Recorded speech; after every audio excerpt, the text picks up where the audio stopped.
Kitabu cha Ayubu mlango wa kwanza. Palikuwa na mtu katika nchi ya Usi, jina lake alikuwa akiitwa Ayubu.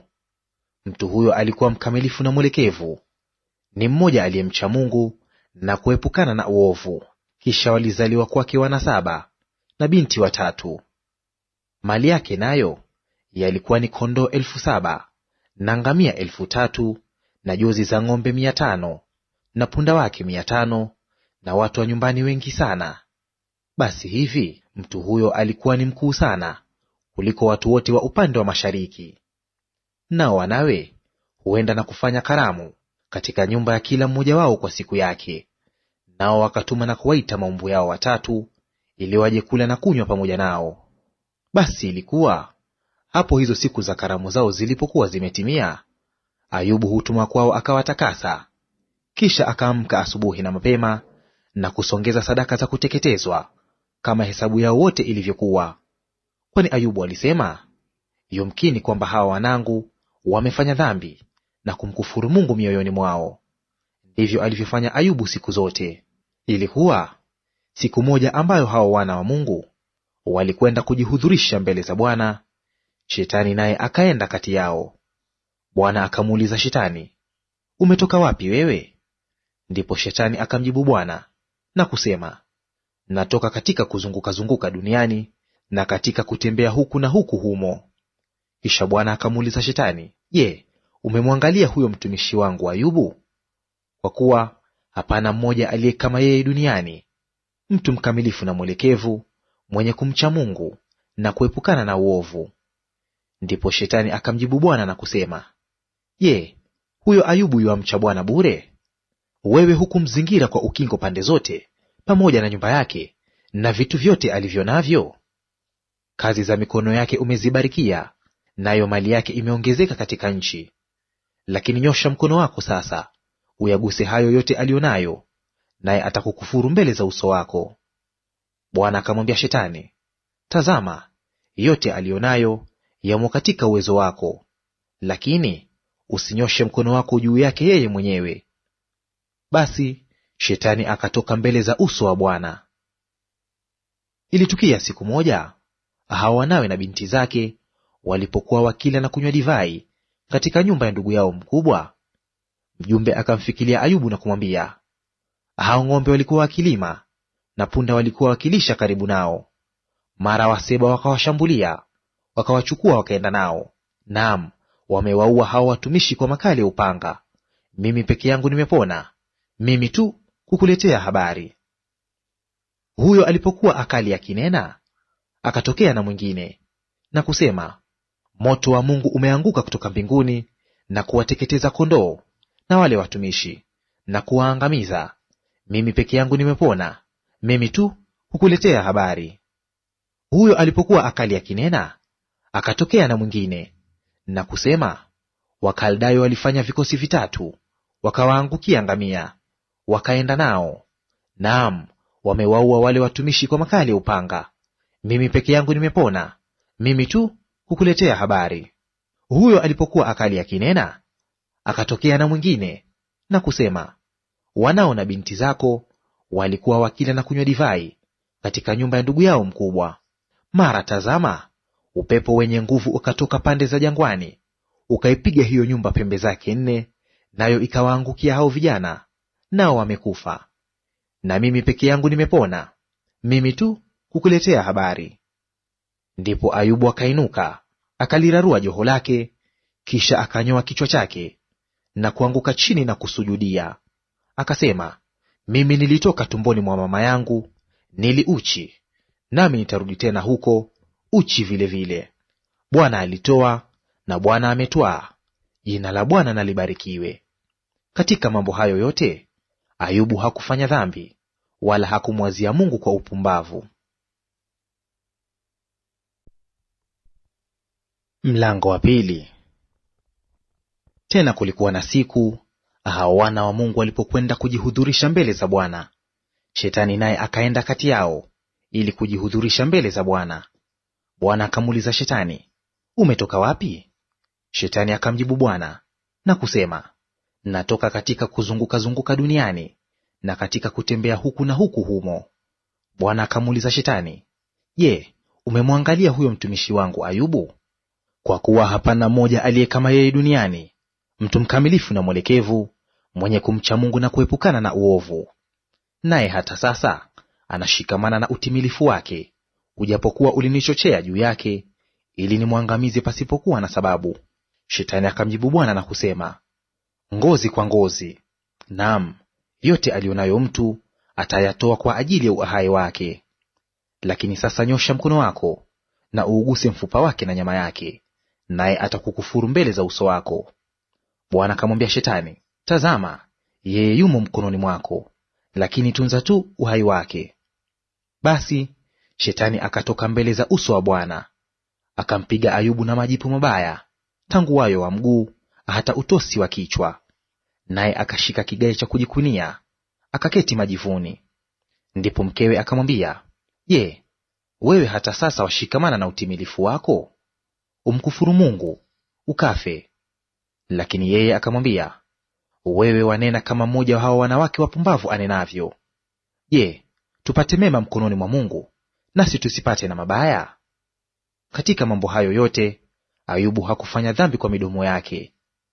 Basi ikawa hao rafikize Ayubu watatu walipopata habari ya mabaya hayo yote yaliyomfikilia, wakaja kila mtu kutoka mahali pake, nao ni Elifazi Mtemani na Bildadi Mshuhi na Sofari Mnaamathi, wakapatana pamoja ili waende kumlilia Ayubu na kumtuliza moyo. Basi walipovua macho yao, nao wakali mbali, wasimtambue, wakainua sauti zao na kulia, kila mmoja akararua joho yake, wakarusha mavumbi juu ya vichwa vyao kuelekea mbinguni. Kisha wakaketi nchi pamoja naye muda wa siku 7 mchana na usiku, wala hapana mmoja aliyenena naye neno lolote, kwa maana waliona ya kuwa mashaka yake yaliyonayo ni makuu mno. Mlango wa 3. Baada ya hayo Ayubu akafunua kinywa chake na kuilaani siku yake. Ayubu akajibu na kusema, na ipotelee mbali ile siku niliyozaliwa mimi, na ule usiku uliosema, mtoto mume ametungishwa mimba. Siku hiyo na iwe giza, Mungu asiiangalie toka juu, wala mwanga usiiangazie. Ishikwe na giza, giza tupu, kuwa yake; wingu na likae juu yake; chote kiifanyacho siku kuwa giza na kiitishe. Tena usiku huo na ushikwe na giza kuu, usihesabiwe katika siku za mwaka, wala kutiwa katika hesabu ya miezi. Tazama, usiku huo na uwe tasa, wala isiwe ndani yake sauti ya shangwe. Na waulaani hao waulaanio mchana, hao walio tayari kumwamsha huyo Lewiathani. Nyota za mapambazuko yake na ziwe giza, na utafute mwanga lakini usiupate, wala usiyaone makope ya asubuhi. Kwa sababu haukuifunga milango ya tumbo la mamangu, wala hukunifichia taabu machoni. Mbona sikufa mimi tokea mimbani? Mbona nisitoe roho hapo nilipotoka tumboni? Mbona hayo magoti kunipokea, au hayo maziwa hata nikanyonya? Maana hapo ningelala na kutulia, ningelala usingizi na kupata kupumzika, pamoja na wafalme na washauri wa dunia, hao waliojijengea maganjoni, au pamoja na wakuu wenye dhahabu waliozijaza fedha nyumba zao. Au kama kuzikwa mimba iliyoharibika, nisingekuwako; kama wachanga wasiouona mwanga kabisa. Huko waovu huacha kusumbua, huko nako hao waliochoka wapumzika. Huko wafungwa waona raha pamoja, hawaisikii sauti yake msimamizi. Wakuu na wadogo wako huko, mtumishi uhuru kwa bwana wake. Mbona yeye aliye mashakani kupewa mwanga, na hao wenye uchungu rohoni kupewa uhai, ambao wangojea mauti lakini hawayapati, na kuyachimbulia zaidi ya kutafuta hazina iliyostirika, ambao wafurahi mno na kushangilia watakapoliona kaburi? Kwa nini mtu aliyezibiwa njia kupewa mwanga, ambaye Mungu amemzingira kwa ukingo?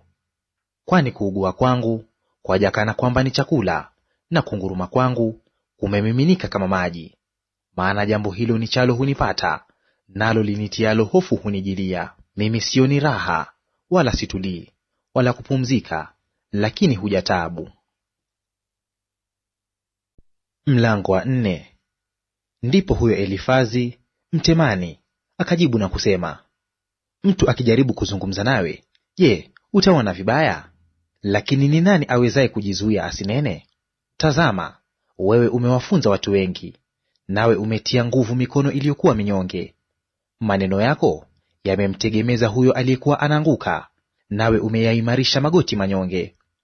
Lakini sasa haya yamekufikilia wewe, nawe wafa moyo; yamekugusa, nawe wafadhaika. Je, dini yako siyo mataraja yako, na matumaini yako si huo uelekevu wa njia zako? Kumbuka tafadhali, ni nani aliyeangamia akiwa hana hatia? Au hao waelekevu walikatiliwa mbali wapi? Kama mimi nilivyoona, hao walimao maovu na kupanda madhara huvuna yayo hayo. Kwa pumzi za Mungu huangamia, na kwa kuvuma kwa hasira zake humalizika. Kunguruma kwake simba, na sauti ya simba mkali, na meno ya simba wachanga yamevunjika. Simba mzee huangamia kwa kukosa mawindo, na watoto wa simba mke wametawanyika mbalimbali. Basi nililetewa neno kwa siri, sikio langu likasikia manong'ono yake. Katika mawazo yaliyotoka katika maono ya usiku, hapo usingizi mzito waangukiapo wanadamu, hofu iliniangukia na kutetema, iliyoitetemesha mifupa yangu yote. Ndipo pepo ilipita mbele ya uso wangu, na nywele za mwili wangu zilisimama. Hiyo pepo ilisimama kimya, nisiweze kutambua sura zake. Mfano ulikuwa mbele ya macho yangu, kulikuwa kimya, nami nilisikia sauti ikinena, Je, binadamu atakuwa na haki kuliko Mungu? Je, mtu atakuwa safi kuliko muumba wake? Tazama, yeye hawategemei watumishi wake, na malaika zake huwahesabia upuzi. Je, si zaidi sana hao wakao katika nyumba za udongo, ambazo misingi yao ikatika mchanga, hao walioteswa mbele ya nondo? Kati ya asubuhi na jioni huvunjwa-vunjwa, waangamia milele, wala hapana atiaye moyoni. Je, kamba ya hema yao haikung'olewa ndani yao? Wafa, kisha hali hawana akili. Mlango wa 5. Haya, ita sasa. Je, yuko atakaye kujibu? Nawe utamwelekea yupi katika hao watakatifu? Kwani hasira humuua mtu mpumbavu, na uwivu humuua mjinga. Nimewaona wapumbavu wakishusha mizizi, lakini mara ni yalaani maskani yake. Watoto wake wako mbali na wokovu, nao wamesongwa langoni, wala hapana atakayewaponya. Mavuno yake wale wenye njaa huyala na kuyatoa hata kuyatoa miibani, nao wenye kiu huzitwetea mali zao. Kwani taabu haitoki mchangani, wala mashaka hayachipuki katika nchi. Lakini mwanadamu huzaliwa ili apate mashaka, kama cheche za moto zirukavyo juu. Lakini mimi ningemtafuta Mungu, ningemwekea Mungu daawa yangu, yeye afanyaye mambo makuu yasiyotambulikana, mambo ya ajabu yasiyo na hesabu. Yeye atoaye mvua inyeshe juu ya nchi, na kuyapelekea maji mashambani. Awainuaye juu hao walio chini, na hao waombolezao hukuzwa wawe salama. Yeye huyatangua mashauri ya wadanganyifu, mikono yao isipate kuyatimiza makusudi yao. Yeye huwanasa wenye hekima katika hila yao wenyewe, na mashauri ya washupavu yaharibika kwa haraka. Wao hupatwa na giza wakati wa mchana, hupapasa mchana vile vile kama usiku. Lakini yeye huokoa na upanga wa kinywa chao, hata kumwokoa mhitaji na mkono wake aliye hodari. Basi hivi huyo maskini ana matumaini, na uovu hufumba kinywa chake. Tazama, yuheri mtu yule Mungu amwadhibuye. Kwa hiyo usidharau kurudiwa na huyo Mwenyezi, kwani yeye huumiza, lakini tena huuguza. Yeye hutia jeraha, na mikono yake huponya. Yeye atakuokoa na mateso 6, naam, hata katika 7 hapana uovu utakaokugusa. Wakati wa njaa atakukomboa na mauti, na vitani atakukomboa na nguvu za upanga. Utafichwa na mapigo ya ulimi, wala usiogope maangamizo yatakapokuja. Wewe utayacheka maangamizo na njaa, wala hutawaogopa wanyama wakali wa nchi. Kwani utakuwa na mapatano na mawe ya bara, nao wanyama wa bara watakuwa na amani kwako. Nawe utajua ya kwamba hema yako ina salama, na zizi lako utaliaua, wala usikose kitu. Tena utajua ya kwamba uzao wako utakuwa mwingi, na vizazi vyako watakuwa kama nyasi za nchi. kama mganda wa ngano ulivyo wakati wake. Tazama, haya tumeyapeleleza, ndivyo yalivyo; yasikie uyajue, ili upate mema. Mlango wa sita. Ndipo Ayubu akajibu na kusema, laiti uchungu wangu ungepimwa, na msiba wangu kutiwa katika mizani pamoja! Kwa kuwa sasa ungekuwa mzito kuliko mchanga wa bahari. Kwa hiyo maneno yangu yamekuwa ya haraka. Kwa kuwa mishale ya huyo Mwenyezi indani yangu, na roho yangu inainywa sumu yake. Vitisho vya Mungu vimejipanga juu yangu. Je, huyo punda mwitu hulia akiwa na majani? Au ng'ombe hulia malishoni? Je, kitu kisicho na ladha yumkini kulika pasipo chumvi? Au je, uto wa yai una tamu iwayo yote? Roho yangu inakataa hata kuvigusa; kwangu mimi ni kama chakula kichukizacho. Laiti ningepewa haja yangu, naye Mungu angenipa neno hilo ninalolitamani sana. Kwamba Mungu angekuwa radhi kuniseta, kwamba angeulegeza mkono wake na kunikatilia mbali! Hapo ndipo ningefarijika hata sasa, naam, ningejikuza katika maumivu yasiyoniacha, kwa kuwa sikuyakana maneno yake mtakatifu. Nguvu zangu ni zipi, hata ningoje? Na mwisho wangu ni nini, hata nisubiri? Je, nguvu zangu ni nguvu za mawe? Au mwili wangu, je, ni shaba? Je, si kwamba nina msaada ndani yangu, tena kwamba kufanikiwa kumeondolewa mbali nami? Kwake huyo atakaye kuzima roho inapasa atendewe mema na rafiki, hata kwake huyo aachaye kumcha Mwenyezi. Ndugu zangu wametenda udanganyifu kama kijito cha maji, mfano wa fumbi la vijito vipitavyo, vilivyokuwa vyeusi kwa sababu ya barafu, ambamo theluji hujificha. Wakati vipatapo moto hutoweka, kukiwako hari hukoma mahali pao. Misafara isafirio kwa njia yao hugeuka, hukwea kwenda barani na kupotea. Misafara ya Tema huvitazama, majeshi ya Sheba huvingojea. Wametahayari kwa sababu walitumaini, wakaja huku nao walifadhaika. Kwani sasa ninyi mmekuwa vivyo, mwaona jambo la kutisha, mkaogopa. Je, nilisema nipeni? Au nitoleeni toleo katika mali yenu? Au niokoeni na mkono wa adui? Au nikomboeni na mikono ya hao waoneao? Nifunzeni, nami nitanyamaa kimya; mkanijulishe ni jambo gani nililokosa, jinsi yafaavyo maneno ya uelekevu. Lakini kuhoji kwenu, je, kumeonya nini? Je, mwafikiri kuyakemea maneno? Maana maneno ya huyo aliyekata tamaa ni kama upepo. Naam, mwapenda kuwapigia kura hao mayatima, na kufanya biashara ya rafiki yenu. Basi sasa iweni radhi kuniangalia, kwani hakika sitanena uongo usoni penu. Rudini, na wasihi, lisiwe neno la udhalimu. Naam, rudini tena, neno langu ni la haki. Je, mna udhalimu ulimini mwangu? Je, makaakaa yangu hayatambui mambo ya madhara? Mlango wa saba. Je, mtu hana wakati wake wa vita juu ya nchi? Na siku zake, je, si kama siku za mwajiriwa? Kama mtumishi atamanie sana kile kivuli, kama mwajiriwa anayetazamia mshahara wake, ni vivyo nami nimepewa miezi ya ubatili iwe fungu langu, nami nimeandikwa masiku yenye kuchokesha. Hapo nilalapo chini, nasema, nitaondoka lini? Lakini usiku huwa mrefu, nami nimejawa na kujitupa huku na huku, hata kupambazuke. Mwili wangu unavikwa mabuu na madongoa ya udongo, ngozi yangu hufumba, kisha ikatumbuka tena. Siku zangu hupita upesi kuliko chombo cha kufumia, nazo zapita pasipokuwa na matumaini. Kumbuka ya kwamba maisha yangu ni upepo, jicho langu halitaona mema tena. Jicho lake huyo anionaye halitaniangalia tena, macho yake yatanielekea, lakini sitakuwapo. Kama vile wingu likomavyo na kutoweka, ni vivyo huyo ashukaye kuzimuni hatazuka tena kabisa. Hatarudi tena nyumbani kwake, wala mahali pake hapata mjua tena. Kwa hiyo sitakizuia kinywa changu, nitanena kwa mateso ya roho yangu, nitalia kwa uchungu wa nafsi yangu. Je, mimi ni bahari? Au je, ni nyangumi, hata ukawaweka walinzi juu yangu? Hapo nisemapo, kitanda changu kitanituza moyo, malazi yangu yatanipunguzia kuugua kwangu. Ndipo unitishapo kwa ndoto na kunitia hofu kwa maono.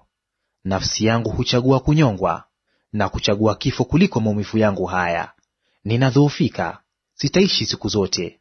Usinisumbue, kwani siku zangu ni uvuvio. Je, mtu ni kitu gani, hata ukamtukuza na kumtia moyoni mwako, na kumwangalia kila asubuhi na kumjaribu kila dakika? Je, hata lini hukome kuniangalia, wala kunisumbua hata nimeze mate? Kwamba nimefanya dhambi nikufanyieje, mlinda wanadamu? Mbona umeniweka niwe shabaha yako, hata nimekuwa mzigo kwa nafsi yangu? Nawe je, mbona hunisamehe makosa yangu na kuniondolea maovu yangu? Kwa kuwa sasa nitalala mavumbini, nawe utanitafuta kwa bidii, lakini sitakuwapo. Mlango wa 8. Ndipo Bildadi huyo Mshuhi akajibu na kusema, wewe utanena maneno haya hata lini? Maneno ya kinywa chako yatakuwa kama upepo mkuu hata lini? Je, Mungu hupotosha hukumu? Au huyo Mwenyezi hupotosha yaliyo ya haki? Kwamba watoto wako wamemfanyia dhambi, naye amewatia mkononi mwa kosa lao. Wewe ukimtafuta Mungu kwa bidii na kumsihi huyo Mwenyezi, ukiwa wewe usafi na mwelekevu, hakika yeye sasa angeamka kwa ajili yako na kuyafanya makazi ya haki yako kufanikiwa. Tena ujapokuwa huo mwanzo wako ulikuwa ni mdogo, lakini mwisho wako ungeongezeka sana. Basi waulize tafadhali vizazi vya zamani, ujitie kuyaangalia yale baba zao walioyatafuta. Kwani sisi tu wajana tu, wala hatujui neno, kwa kuwa siku zetu duniani ni kivuli tu. Je, hawatakufunza wao na kukueleza na kutamka maneno yatokayo mioyoni mwao? Je, hayo mafunjo yamea pasipo matope, na makangaga kumea pasipo maji? Yakiwa yakali mabichi bado, wala hayakukatwa, hunyauka mbele ya majani mengine. Ndivyo ulivyo mwisho wa hao wamsahauo Mungu, na matumaini yake huyo mbaya huangamia. Uthabiti wake utavunjika, na matumaini yake huwa ni nyuzi za buibui. Ataitegemea nyumba yake, isisimame; atashikamana nayo, isidumu. Yeye huwa mti mbichi mbele ya jua, nayo machipukizi yake huenea katika bustani yake. Mizizi yake huzongazonga chuguu, huangalia mahali penye mawe. Lakini aking'olewa mahali pake, ndipo patamkana na kusema, mimi sikukuona. Tazama, furaha ya njia yake ni hii, na wengi watachipuka kutoka katika nchi. Tazama, Mungu hatamtupa mtu mkamilifu, wala hatawathibitisha watendao uovu. Bado atakijaza kinywa chako kicheko, na midomo yako ataijaza shangwe. Hao wakuchukiao watavikwa aibu, nayo hema yake mwovu haitakuwako tena. Mlango wa 9. Ndipo Ayubu akajibu na kusema, kweli najua kuwa ndivyo hivyo, lakini mtu huwaje mwenye haki mbele za Mungu? Kama akipenda kushindana naye, hawezi kumjibu neno moja katika 1000. Yeye ni mwenye hekima moyoni na mwenye uwezo katika nguvu. Ni nani aliyejifanya kuwa mgumu juu yake, naye akafanikiwa? Aiondoaye milima, nayo haina habari, akiipindua katika hasira zake. Aitikisaye dunia itoke mahali pake, na nguzo zake hutetema. Aliamuruye jua, nalo halichomozi, nazo nyota huzipiga muhuri. Ambaye peke yake ni mwenye kuzitandika mbingu na kuyakanyaga mawimbi ya bahari. Yeye afanyaye hizo nyota za dubu na Orioni na hicho kilimia na makundi ya nyota ya kusini. Atendaye mambo makuu yasiyotafutikana, naam, mambo ya ajabu yasiyohesabika. Tazama, yuaenenda karibu nami, nisimwone; tena yuapita kwenda mbele, nisimtambue. Tazama, yuakamata, ni nani awezaye kumzuia? Ni nani awezaye kumuuliza, wafanya nini? Mungu haondoi hasira zake; hao wamsaidiao Rahabu huinama chini yake. Je, mimi nitamjibuje na kuyachagua maneno yangu kuhojiana naye? Ambaye nijapokuwa mimi ni mwenye haki, nisingemjibu; ningemsihisihi mtesi wangu. Kama ningemwita, naye akaniitikia, hata hivyo singeamini kuwa amesikiza sauti yangu. Yeye anipondaye kwa dhuruba na kuziongeza jeraha zangu pasipokuwa na sababu. Huniacha nipate kuvuta pumzi, lakini hunijaza uchungu. Kama tukitaja nguvu za mashujaa, tazama yupo hapo. Kama tukitaja hukumu, ni nani atakayeniwekea muhula? Ingawa ni mwenye haki, kinywa changu mwenyewe kitanihukumu. Ingawa ni mkamilifu, kitanishuhudia kuwa ni mpotovu. Mimi ni mkamilifu, siangalii nafsi yangu, na udharau uhai wangu. Hayo yote ni mamoja. Kwa hiyo nasema, yeye huangamiza wakamilifu na waovu pia. Kama hilo pigo likiua ghafula, atayadhihaki majaribu yake asiye na kosa. Dunia imetiwa mkononi mwa mwovu, yeye hufunika nyuso za waamuzi wake. Kama si yeye, ni nani basi? Basi siku zangu zina mbio kuliko tarishi, zakimbia wala hazioni mema. Zimepita kama merikebu ziendazo mbio, mfano wa tai ashukiaye mawindo. Nikisema, mimi nitasahau kuugua kwangu, nitaacha kununa uso nikachangamke moyo. Mimi huziogopa huzuni zangu zote, najua kuwa utanihesabu kuwa sina hatia. Nitahukumiwa kuwa ni mkosa. Ya nini basi nitaabike bure? Ingawaje najiosha kwa maji ya theluji na kuitakasa mikono yangu kwa sabuni, lakini utanitupa shimoni, nami hata nguo zangu zitanichukia. Kwani yeye si mtu kama mimi, hata nimjibu, hata tukaribiane katika hukumu. Hapana mwenye kuamua katikati yetu, awezaye kutuwekea mkono sote wawili. Na aniondolee fimbo yake, na utisho wake usinitie hofu. Ndipo hapo ningesema, nisimwogope, kwani sivyo nilivyo nafsini mwangu. Mlango wa 10. Nafsi yangu inachoka na maisha yangu, sitajizuia na kuugua kwangu. Nitanena kwa uchungu wa roho yangu. Nitamwambia Mungu, usinihukumie makosa, nionyeshe sababu ya wewe kushindana nami. Je, ni vyema kwako wewe kuonea na kuidharau kazi ya mikono yako, na kuyaangamiza mashauri ya waovu? Je, wewe una macho ya kimwili, au je, waona kama aonavyo binadamu? Je, siku zako ni kama siku za mtu, au je, miaka yako ni kama siku za mtu, hata ukauliza habari za uovu wangu na kuitafuta dhambi yangu, ujapojua ya kuwa mimi si mwovu, wala hapana awezaye kuokoa na mkono wako? Mikono yako imeniumba na kunifinyanga, nawe utageuka na kuniangamiza? Kumbuka na kusihi ulivyonifinyanga kama vile udongo. Nawe je, utanirudisha uvumbini tena? Je, wewe hukunimimina kama maziwa na kunigandisha mfano wa jibini? Umenivika ngozi na nyama, na kuniunga pamoja kwa mifupa na mishipa. Umenijaza uhai na upendeleo, na maangalizi yako yameilinda roho yangu. Lakini mambo haya uliyaficha moyoni mwako, najua kuwa haya yamo nafsini mwako. Nikifanya dhambi, ndipo waniangalia, wala hutaniachilia na uovu wangu. Mimi nikiwa mbaya, ole wangu; nami nikiwa mwenye haki, walakini sitainua kichwa changu. Mimi nimejaa aibu na kuyaangalia mateso yangu. Kichwa changu kikijiinua, waniwinda kama simba, tena wajionyesha kwangu kuwa wa ajabu. Wewe warejeza upya hao mashahidi yako juu yangu, na kasirani yako waiongeza juu yangu, jeshi kwa jeshi juu yangu. Kwa nini basi kunitoa tumboni? Ningekata roho, lisinione jicho lolote. Ningalikuwa kama mtu asiyekuwapo, ningalichukuliwa kaburini kutoka tumboni. Je, siku zangu ni chache? Acha basi, usinisumbue, nipate ngaa kutuzwa moyo kidogo. Kabla sijaenda huko ambako sitarudi kutoka huko tena. Ni hiyo nchi ya giza, giza tupu. Ni nchi ya giza kuu, kama giza lenyewe lilivyo. Ni nchi ya giza tupu, isiyo na matengezo ya mambo yoyote, nchi ambayo nuru yake ni kama giza.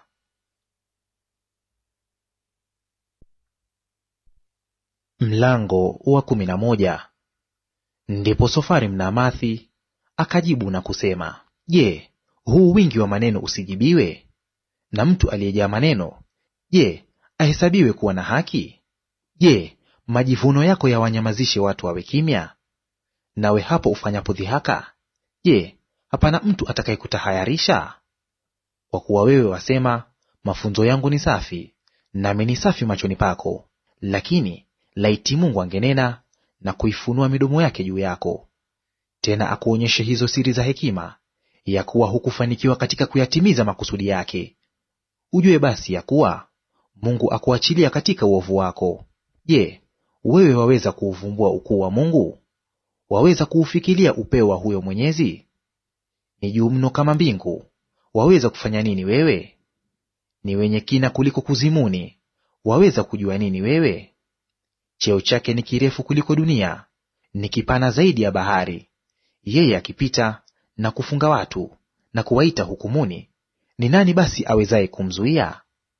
Kwani yeye awajua watu baradhuli, huona na uovu pia, hata asipoufikiri. Lakini mpumbavu aweza kupata ufahamu, ingawa mwanadamu huzaliwa kama mtoto wa punda mwitu. Wewe ukiuweka moyo wako kwa uelekevu na kumnyoshea mikono yako, ikiwa una uovu mkononi mwako, uweke mbali nawe, wala usikubali upuzi kukaa hemani mwako. Hakika ndipo utakapopata kuinua uso pasipo ila; naam, utathibitika, wala hutakuwa na hofu. Kwa kuwa utasahau mashaka yako, utayakumbuka kama maji yaliyokwisha pita. Na maisha yako yatakuwa meupe kuliko adhuhuri, lijapokuwa ni giza, litakuwa kama alfajiri. Nawe utakuwa salama, kwa sababu kuna matumaini. Naam, utatafuta kando yako na kupumzika katika salama. Tena utalala, wala hapana atakayekutia hofu. Naam, wengi watakutafuta uso wako. Lakini macho ya waovu yataingia kiwi, nao hawatakuwa na njia ya kukimbilia, na matumaini yao yatakuwa ni kutoa roho. Mlango wa 12. Ndipo Ayubu akajibu na kusema, hapana shaka ninyi ndinyi watu halisi, nanyi mtakapokufa ndipo na hekima itakoma. Lakini mimi pia ninafahamu kama ninyi, mimi si duni yenu ninyi. Naam, ni nani asiyejua mambo kama hayo?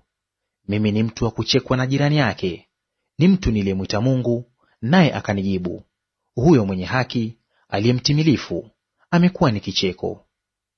Katika mawazo yake huyo aliye na raha mna kudharau mashaka, tayari kwa ajili ya wenye kuteleza miguu.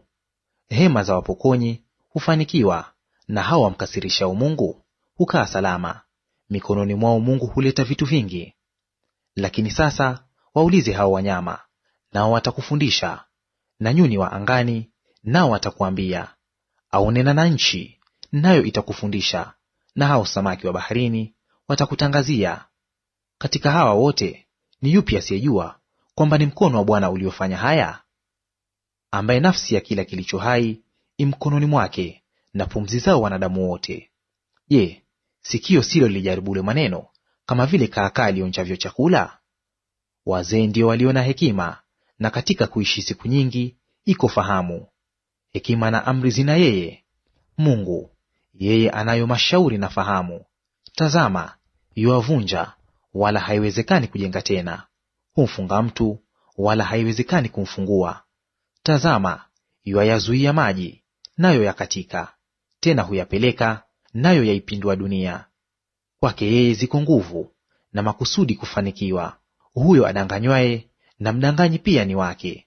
Yeye huwaondoa washauri hali wametekwa nyara, naye huwafanya waamuzi kuwa ni wapumbavu. Yeye hulegeza kifungo cha wafalme, na kuwafunga viuno vyao kwa mishipi. Yeye huwaondoa makuhani hali wametekwa nyara, na kuwapindua mashujaa. Huondoa matamko ya hao walioaminiwa, na kuondoa fahamu za wazee.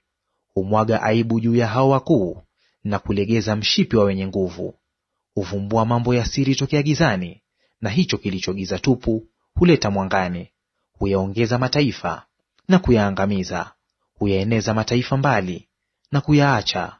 Huwaondolea moyo wakuu wa watu wa nchi, na kuwapoteza nyikani pasipokuwa na njia. Wao hupapasa gizani pasipokuwa na mwanga, naye huwafanya kupepesuka kama vile mlevi. Mlango wa 13. Tazama, jicho langu limeyaona hayo yote, sikio langu limeyasikia na kuelewa nayo.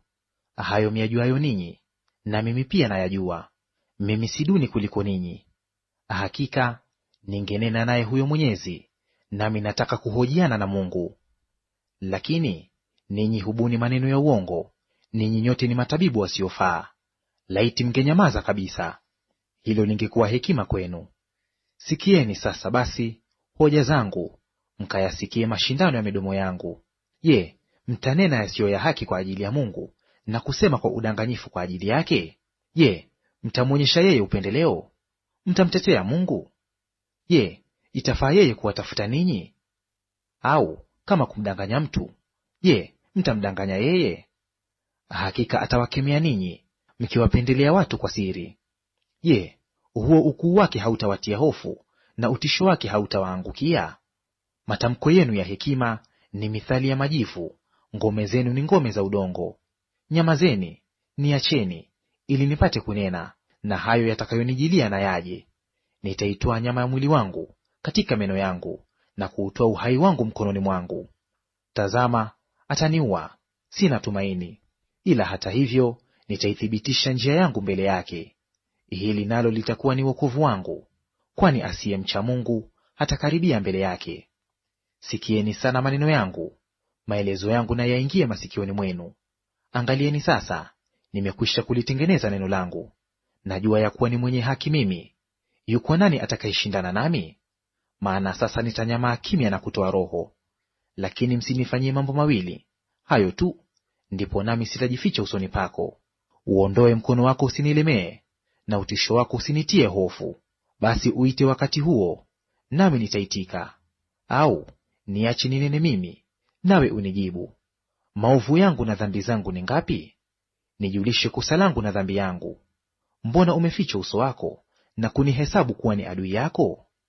Je, utalitaabisha jani lipeperushwalo? Au je, utayafuatia hayo mabua makavu? Kwani umeandika maneno ya uchungu juu yangu, na kunirithisha maovu ya ujana wangu. Waitia miguu yangu katika mkatale, na kuyaua mapito yangu yote. Wajiandikia alama kuzizunguka nyayo za miguu yangu. Nijapokuwa ni kama kitu kilichooza, kinachosinyaa, mfano wa nguo iliyoliwa na nondo. Mlango wa 14. Mwanadamu aliyezaliwa na mwanamke, siku zake za kuishi si nyingi, naye hujaa taabu. Yeye huchanua kama vile ua, kisha hukatwa; hukimbia kama kivuli, wala hakai kamwe. Nawe je, wafumbua macho yako kumwangalia mtu kama yeye, na kunitia katika hukumu pamoja nawe? Ni nani awezaye kutoa kitu kilicho safi kitoke katika kitu kichafu? Hapana awezaye, kwa kuwa siku zake zimeamriwa. Hesabu ya miezi yake unayo wewe, nawe umemwekea mipaka yake asiyoweza kuipita. Acha kumwangalia yeye, apate kupumzika, hata atakapoitimiza siku yake, kama aliyeajiriwa. Kwani yako matumaini ya mti, ya kuwa ukikatwa utachipuka tena, wala machipukizi yake hayatakoma. Ijapokuwa mizizi yake huchakaa mchangani, na shina lake kufa katika udongo, lakini kwa harufu ya maji utachipuka na kutoa matawi kama mche. Lakini mwanadamu hufa, huifariki dunia. Naam, mwanadamu hutoa roho, naye yupo wapi? Kama vile maji kupwa katika bahari, na mto kupunguka na kukatika, ni vivyo mwanadamu hulala chini, asiinuke. Hata wakati wa mbingu kutokuwako tena, hawataamka wala kuamshwa usingizini. Laiti ungenificha kuzimuni, ukanilinda kwa siri, hata ghadhabu zako zitakapopita, na kuniandikia muda ulioamriwa, na kunikumbuka. Mtu akifa, je, atakuwa hai tena? Mimi ningengoja siku zote za vita vyangu, hata kufunguliwa kwangu kunifikilie. Wewe ungeita, nami ningekujibu; ungekuwa na tamaa ya kazi ya mikono yako. Lakini sasa wazihesabu hatua zangu. Je, huchungulii dhambi yangu? Kosa langu limetiwa muhuri mfukoni, nawe waufunga uovu wangu. Lakini tazama, mlima ukianguka hutoweka, nalo jabali huondolewa mahali pake. Maji mengi huyapunguza mawe, mafuriko yake huuchukua mchanga wa nchi. Nawe matumaini ya wanadamu wayaangamiza. Wewe wamshinda nguvu siku zote, naye hupita ende zake, wabadili sura zake, na kumpeleka aondoke. Wanawe hufikilia heshima, wala yeye hajui; kisha wao huaibishwa, lakini yeye hana habari zao. Lakini mwili ulio juu yake una maumivu, nafsi yake ndani huomboleza.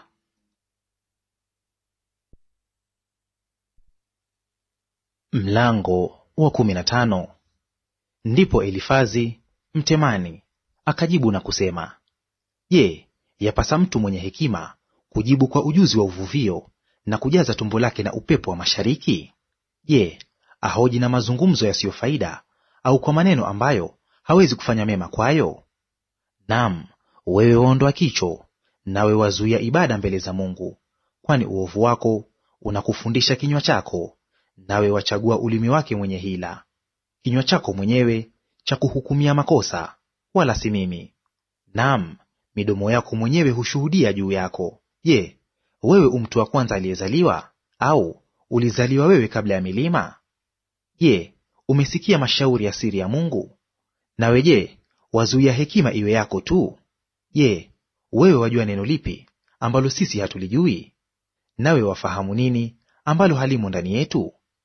Wenye mvi na walio wazee sana wote wapo pamoja nasi, ambao ni wazee kuliko baba yako.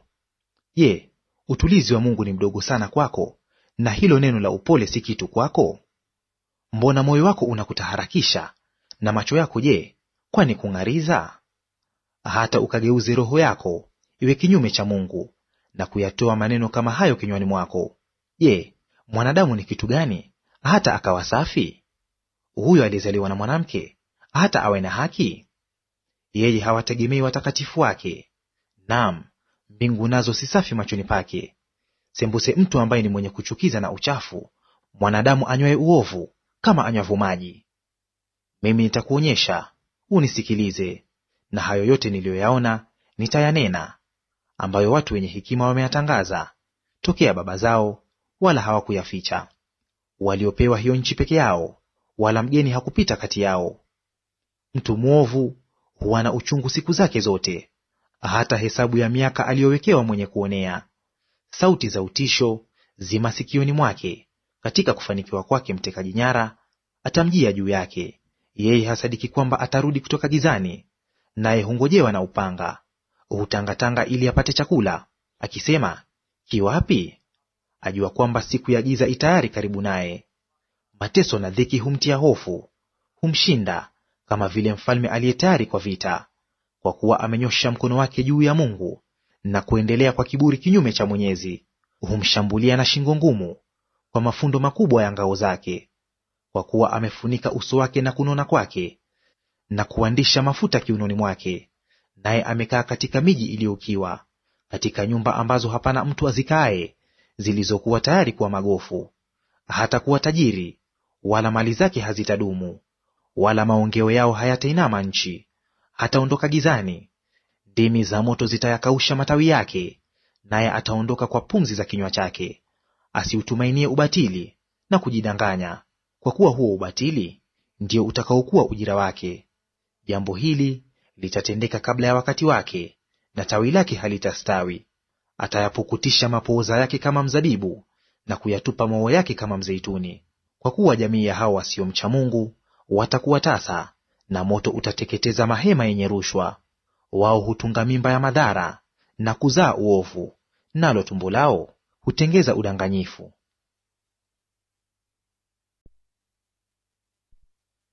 Mlango wa 16. Ndipo Ayubu akajibu na kusema, nimesikia maneno mengi mfano wa hayo, ninyi nyote ni wafariji wenye kutaabisha. Je, maneno yasiyo faida yatakuwa na mwisho? Au kuna nini kinachokukasirisha hata ukajibu? Mimi nami ningeweza kunena kama ninyi, kama roho zenu zingekuwa mahali pa roho yangu. Ningeweza kutunga maneno juu yenu na kuwatikisia ninyi kinywa changu. Lakini ningewatia nguvu kwa kinywa changu, na utuzo wa midomo yangu ungetuliza. Nijapokuwa nanena, huzuni yangu haitulizwi; nijapokuwa najizuia, nimepunguziwa kitu gani? Lakini sasa amenichokesha. Jamii yangu yote umeifanya ukiwa. Umenishika sana, ni ushahidi juu yangu. Na kukonda kwangu kwaniinukia, kwanishuhudia usoni pangu. Amenirarua katika ghadhabu zake na kunionea. Amesagasaga meno juu yangu. Mtesi wangu hunikazia macho makali. Wamenifumbulia vinywa vyao, wamenipiga shavuni kwa kunitukana. Hujikutanisha pamoja juu yangu. Mungu amenitia kwa hao wapotovu, na kunitupa mikononi mwao waovu. Nilikuwa katika raha, naye akanivunjavunja. Naam, amenishika shingo na kuniponda, tena amenisimamisha niwe shabaha yake. Wapigaji wake wa mishale hunizingira kote kote, hunipasua viuno vyangu. Asinihurumie, nyonga zangu amezimwaga juu ya nchi. Hunivunja kwa uvunjifu juu ya uvunjifu, hunishambulia mfano wa jitu shujaa. Nimeshona nguo ya magunia juu ya mwili wangu, na pembe yangu nimeidhili uvumbini. Uso wangu umeharibika kwa kutoa machozi, na giza tupu likatika kope zangu. Ijapokuwa hapana jeuri mikononi mwangu, na kuomba kwangu ni safi.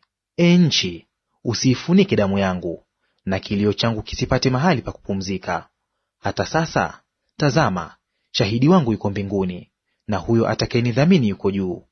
Rafiki zangu hunidharau, lakini jicho langu humwagia Mungu machozi. Laiti angemtolea mtu hoja mbele ya Mungu, amtetee na mwanadamu mbele ya jirani yake. Kwani ikiishapita miaka michache, nitakwenda njia hiyo ambayo sitarudi tena.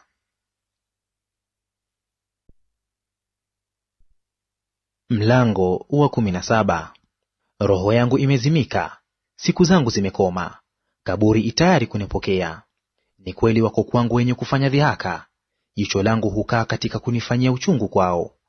Nipe rehani basi, uwe dhamana kwa ajili yangu, kwako wewe mwenyewe. Kuna nani atakayeniwekea dhamana? Kwani mioyo yao imeificha ufahamu, kwa hiyo hutawakuza. Awafitinie rafiki zake, wawe mawindo, hata macho ya watoto wake yataingia kiwi. Amenifanya niwe simo kwa watu, nimekuwa mwenye kuchukiwa kwa wazi. Jicho langu nalo limekuwa giza kwa sababu ya majonzi, na via vyangu vyote vimekuwa kama kivuli. Walekevu watayastaajabia hayo, na asiye na hatia atajiamsha juu ya mpotovu. Lakini mwenye haki ataishika njia yake, naye mwenye mikono safi atazidi kupata nguvu. Lakini rudini ninyi nyote, njoni sasa, wala sitapata mtu mwenye hekima kati yenu. Siku zangu zimepita, makusudi yangu yamevunjika. Hata hayo niliyo nayo moyoni mwangu, wabadili usiku kuwa mchana. Wasema, mwanga ukaribu kwa sababu ya giza. Nikitazama kuzimu kuwa nyumba yangu, nikitandika malazi yangu gizani. Ikiwa nimeutia uharibifu, wewe ubaba yangu, na kuliambia buu, wewe umama yangu na umbu langu. Basi tumaini langu li wapi? Na tumaini langu ni nani atakayeliona? Litashuka kwenye makomeo ya kuzimu, itakapokuwapo raha mavumbini. Mlango wa 18. Ndipo Bildadi Mshuhi akajibu na kusema, Je, hata lini utayategea maneno mitambo? Fikiri, kisha baadaye tutanena. Twahesabiwa kuwa wanyama kwa sababu gani, tena kuwa wanajisi machoni pako? Wewe ujiraruaye mwenyewe katika hasira yako, je, dunia itaachwa kwa ajili yako wewe? Au jabali litaondolewa mahali pake?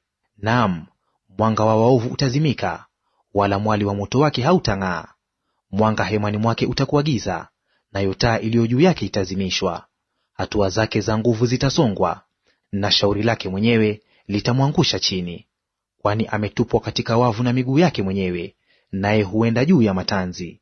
Tanzi litamshika kisigino chake, na mtambo utamgwia. Amefichiwa tanzi chini, na mtego umewekwa njiani. Matisho yatamtia hofu pande zote, na kumfukuza karibu na visigino vyake. Nguvu zake zitaliwa na njaa, na msiba utakuwa tayari kwa kusita kwake. Utakula via vya mwili wake, naam, mzaliwa wa kwanza wa mauti atavila via vyake. Atang'olewa katika hema yake aliyokuwa akiitumaini, naye atapelekwa kwake mfalme wa utisho. Ambacho si chake kitakaa katika hema yake, kiberiti kitamwagwa juu ya makazi yake. Chini mizizi yake itakaushwa, na juu tawi lake litasinyaa. Kumbukumbu lake litakoma katika nchi, wala hatakuwa na jina mashambani. Atakimbizwa kutoka mwangani hata gizani, na kufukuzwa atoke duniani. Hatakuwa na mwana wala mjukuu kati ya watu wake, wala hatasalia mtu hapo alipokaa. Hao wanaokaa magharibi watastaajabia siku yake, kama vile wanaokaa mashariki walivyotiwa hofu. Hakika ndivyo yalivyo makazi ya wapotovu, na hapa ni mahali pake asiyemjua Mungu. Mlango wa 19. Ndipo Ayubu akajibu na kusema, Je, mtanichukiza nafsi yangu hata lini, na kunivunjavunja kwa maneno? Mara 10 hizi mmenishutumu, hamwoni haya kunifanyia mambo magumu. Ingawaje nimekosa, kosa langu hukaa kwangu mwenyewe, kwamba mtajitukuza juu yangu na kunena juu yangu shutumu langu. Jueni basi kuwa Mungu amenipotosha na kunizingira kwa wavu wake. Tazama nalia udhalimu, lakini sisikiwi; na ulilia msaada, wala hapana hukumu. Yeye ameiziba njia yangu nisipate kupita, na kutia giza katika mapito yangu. Amenivua utukufu wangu na kuiondoa taji kichwani mwangu. Amenibomoa pande zote, nami nimetoweka, na tumaini langu ameling'oa kama mti. Tena ameziwasha ghadhabu zake juu yangu, akanihesabia kuwa mmoja katika watesi wake. Majeshi yake husongea pamoja na kunipandishia njia yao, na kupiga marago kuizunguka hema yangu.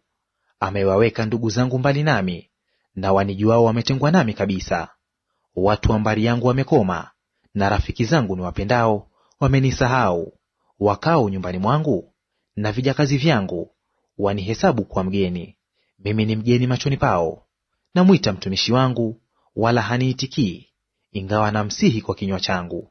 Pumzi zangu ni kama za mgeni kwa mke wangu, nami ni machukizo kwa ndugu zangu. Hata watoto wadogo hunidharau, nikiondoka huninena. Wasiri wangu wote wanichukia, na hao niliowapenda wamenigeukia. Mfupa wangu unagandamana na ngozi yangu na nyama yangu, nami nimeokoka na ngozi ya meno yangu tu. Nihurumieni, nihurumieni, enyi rafiki zangu, kwa maana mkono wa Mungu umenigusa. Mbona ninyi mnaniudhi kama Mungu, wala hamkutosheka na nyama yangu? Laiti maneno yangu yangeandikwa sasa, laiti yangeandikwa kitabuni, yakachorwa katika mwamba milele, kwa kalamu ya chuma na risasi. Lakini mimi najua ya kuwa mteteaji wangu yu hai, na ya kuwa hatimaye atasimama juu ya nchi. Na baada ya ngozi yangu kuharibiwa hivi, lakini pasipokuwa na mwili wangu, nitamwona Mungu. Nami nitamwona mimi nafsi yangu, na macho yangu yatamtazama, wala si mwingine. Mtima wangu unazimia ndani yangu. Kama mkisema, jinsi tutakavyomuudhi, kwa kuwa shina la jambo hili limeonekana kwake. Uogopeni upanga, kwa maana adhabu za upanga zina ghadhabu, mpate kujua ya kwamba hukumu iko. Mlango wa 20. Ndipo Sofari Mnaamathi akajibu na kusema, kwa hiyo mawazo yangu hunipa jawabu, kwa ajili ya haraka niliyo nayo ndani yangu. Nimesikia maonyo yanayonitahayarisha, nayo roho ya ufahamu wangu hunijibu. Je, hujui neno hili tangu zamani za kale, tangu wanadamu kukwea juu ya nchi, ya kuwa shangwe ya waovu ni kwa muda kidogo, na furaha ya wapotovu ni ya dakika moja tu? Ujapopanda ukuu wake mpaka mbinguni, na kichwa chake kufikilia mawinguni, hata hivyo ataangamia milele, kama mavi yake mwenyewe. Hao waliomwona watasema, yuko wapi? Ataruka mfano wa ndoto, asionekane; naam, atafukuzwa kama maono ya usiku. Jicho lililomwona halitamwona tena, wala mahali pake hapatamtazama tena. Watoto wake watataka fadhili kwa maskini, na mikono yake itarudisha mali yake. Mifupa yake imejaa ujana wake, lakini utalala nchi naye mavumbini. Ingawa uovu una utamu kinywani mwake, ingawa auficha chini ya ulimi wake, ingawa auhurumia, asikubali kuuacha uende zake, lakini akaushika vivyo kinywani mwake, hata hivyo chakula chake matumboni mwake kinabadilika, kimekuwa ni nyongo za majoka ndani yake. Amemeza mali, naye atayatapika tena; Mungu atayatoa tumboni mwake. Ataamwa sumu ya majoka, na ulimi wa fira utamua. Hataiangalia hiyo mito ya maji, vile vijito vilivyojaa asali na siagi. Aliyoyataabikia kazi atayarudisha, asiyameze. Kwa mali aliyopata hatafurahi, kwa maana amewaonea na kuwaacha maskini. Amenyang'anya nyumba kwa jeuri, wala hataijenga. Kwa sababu hakujua utulivu ndani yake, hataponya chochote katika hicho alichokifurahia. Hakikusalia kitu asichokula, kwa hiyo kufanikiwa kwake hakutadumu. Katika kujaa kwa wingi wake atakuwa katika dhiki, mkono wa kila anayesumbuliwa utamjia. Hapo atakapo kulijaza tumbo lake, Mungu atamtupia ukali wa ghadhabu zake, na kuuonyesha juu yake akiwa anakula. Ataikimbia silaha ya chuma, na uta wa shaba utamchoma kwa pili. Yeye autoa, nao watoka mwilini mwake. Naam, ncha ing'aayo yatoka katika nyongo yake. Vitisho viko juu yake. Giza lote linawekwa kwa ajili ya hazina zake. Moto ambao haukuvuviwa na mtu utamla, utayateketeza yaliyosalia hemani mwake. Mbingu zitafunua wazi uovu wake, nayo nchi itainuka kinyume chake. Maongeo ya nyumba yake yataondoka, yatamwagika mbali katika siku ya ghadhabu zake. Hii ndiyo sehemu ya mtu mwovu itokayo kwa Mungu, na urithi aliyowekewa na Mungu. Mlango wa 21. Ndipo Ayubu akajibu na kusema, yasikizeni sana maneno yangu, jambo hili naliwe faraja yenu. Niacheni, nami pia nitanena; tena nikiisha nena, zidini kudhihaki. Mimi je, mashtaka yangu yamhusu mwanadamu? Nami kwa nini nikose kusubiri? Niangalieni, mkastaajabu, mkaweke mkono kinywani. Hata nikumbukapo na huzunika, na utisho wanishika mwilini mwangu. Mbona waovu wanaishi na kuwa wazee, naam, na kuongezeka kuwa na nguvu? Kizazi chao kinathibitika nao machoni pao, na wazao wao mbele ya macho yao. Nyumba zao zi salama pasina hofu, wala fimbo ya Mungu haiwapigi. Fahali wao huvyaza, wala hapungukiwi na nguvu. Ng'ombe wao mke huzaa, asiharibu mimba. Huwatoa kama kundi watoto wao, na watoto wao hucheza. Huimba kwa matari na kwa kinubi, na kuifurahia sauti ya filimbi. Siku zao hutumia katika kufanikiwa, kisha hushuka kuzimuni ghafula. Walakini walimwambia Mungu, tuondokee, kwani hatutaki kuzijua njia zako. Huyo Mwenyezi ni nani, hata tumtumikie? Nasi tutafaidiwa nini tukimwomba? Tazama, kufanikiwa kwao hakumo mkononi mwao. Mashauri ya waovu na yawe mbali nami. Je, ni mara ngapi taa yao waovu huzimishwa, na msiba wao kuwajilia, na Mungu kuwaganyia uchungu kwa hasira yake, ili wawe kama mabua makavu mbele ya upepo, kama makapi yaliyochukuliwa na dhoruba? Mwasema, Mungu huwawekea watoto wa mtu huo uovu wake, na amlipe mwenyewe, ili apate kuujua. Macho yake mwenyewe na yaone uharibifu wake, akanywe ghadhabu zake Mwenyezi. Kwani ana furaha gani katika mbari yake baada yake, hesabu ya miezi yake itakapokwisha katwa katikati? Je, mtu awaye yote atamfundisha Mungu maarifa? Naye ndiye awahukumuye walioko juu. Mmoja hufa katika nguvu zake kamili, mwenye kukaa salama na kustarehe. Vyombo vyake vimejaa maziwa, na mafuta mifupani mwake ni laini. Mwingine hufa katika uchungu wa roho, asionje mema kamwe. Wao hulala mavumbini sawasawa, mabuu huwafunika. Tazama, nayajua mawazo yenu, na mashauri mnayoazimia kwa uovu juu yangu. Kwa kuwa mwasema, nyumba ya huyu mkuu iwapi? Na hema walioikaa hao waovu iwapi? Je, hamkuwauliza wapitao njiani? Na maonyo yao hamyajui? Kwamba mwovu huachiliwa katika siku ya msiba, na kuongozwa nje katika siku ya ghadhabu? Ni nani atakayetangaza njia yake usoni pake? Tena ni nani atakayemlipa kwa hayo aliyofanya? Pamoja na hayo atachukuliwa kaburini, nao watalinda zamu juu ya ziara lake. Udongo wa bondeni utakuwa tamu kwake, na watu wote watafuata nyuma yake, kama vile walivyomtangulia watu wasiohesabika. Basi imekuwaje ninyi kunituza moyo bure, kwa kuwa katika jawabu zenu unasalia uongo tu? Mlango wa 22. Ndipo huyo Elifazi Mtemani akajibu na kusema, Je, yumkini mtu awaye yote kumfaa Mungu? Hakika yeye aliye na hekima hujifaa mwenyewe. Je, Mwenyezi hupata furaha katika wewe kuwa mwenye haki?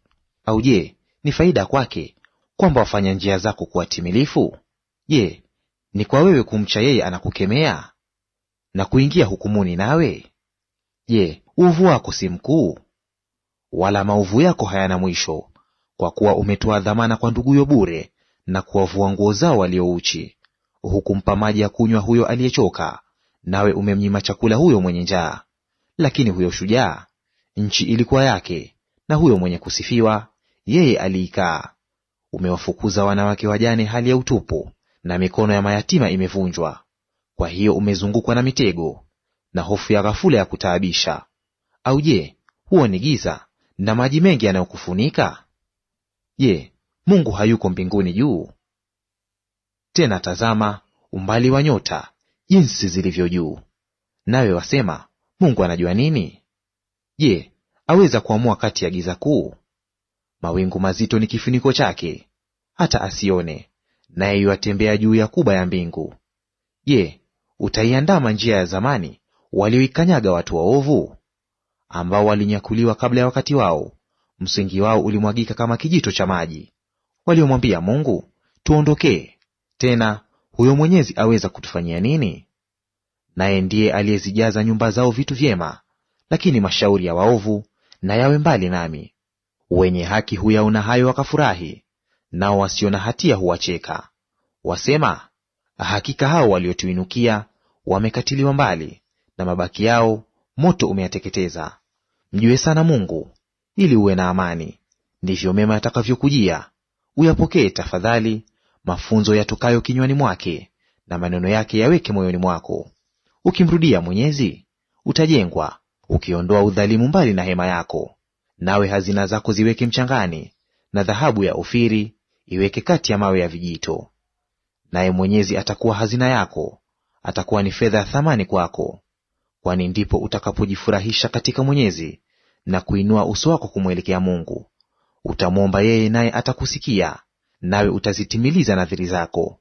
Nawe utakusudia neno, nalo litathibitika kwako, na mwanga utaziangazia njia zako. Hapo atakapokuangusha utasema, kuna kuinuka tena. Naye mnyenyekevu Mungu atamwokoa, atamwokoa na huyo asiye na hatia; naam, utaokolewa kwa sababu ya usafi wa mikono yako.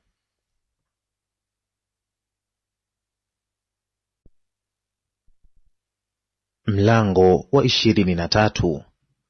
Ndipo Ayubu akajibu na kusema, hata leo mashitaka yangu yana uchungu, pigo langu ni zito zaidi ya kuugua kwangu. Laiti ningejua mahali niwezapo kumwona, nifike hata hapo anapokaa. Ningeiweka dawa yangu mbele yake, na kukijaza kinywa changu hoja. Ningeyajua maneno atakayonijibu, na kuelewa na hayo atakayoniambia. Je, angeshindana nami kwa ukuu wa uwezo wake? La, lakini angenisikiliza. Hapo walekevu wangepata kuhojiana naye. Basi hivyo ningeachiliwa na mwamuzi wangu milele. Tazama, naenda mbele, wala hayuko; narudi nyuma, lakini siwezi kumwona. Na mkono wa kushoto afanyapo kazi, lakini siwezi kumwona. Hujificha upande wa kuume, hata nisimwone. Lakini yeye aijua njia niendeayo; akisha kunijaribu, nitatoka kama dhahabu. Mguu wangu umeshikamana sana na hatua zake, njia yake nimeishika, wala sikukengeuka. Sikurudi nyuma kuiacha amri ya midomo yake; nimeyatunza maneno ya kinywa chake zaidi ya riziki yangu. Lakini yeye ni mmoja, ni nani awezaye kumgeuza? Tena nafsi yake ilitakalo ndilo afanyalo, kwani yeye hulitimiliza hilo nililoamriwa. Tena mambo mengi kama hayo ya pamoja naye. Kwa hiyo naona taabu mbele ya uso wake; nitakapofikiri namwogopa. Kwani Mungu ameufanya moyo wangu kuzimia, naye Mwenyezi amenitaabisha. Maana sikufadhaishwa kwa sababu ya giza, wala kwa sababu giza kuu limefunika uso.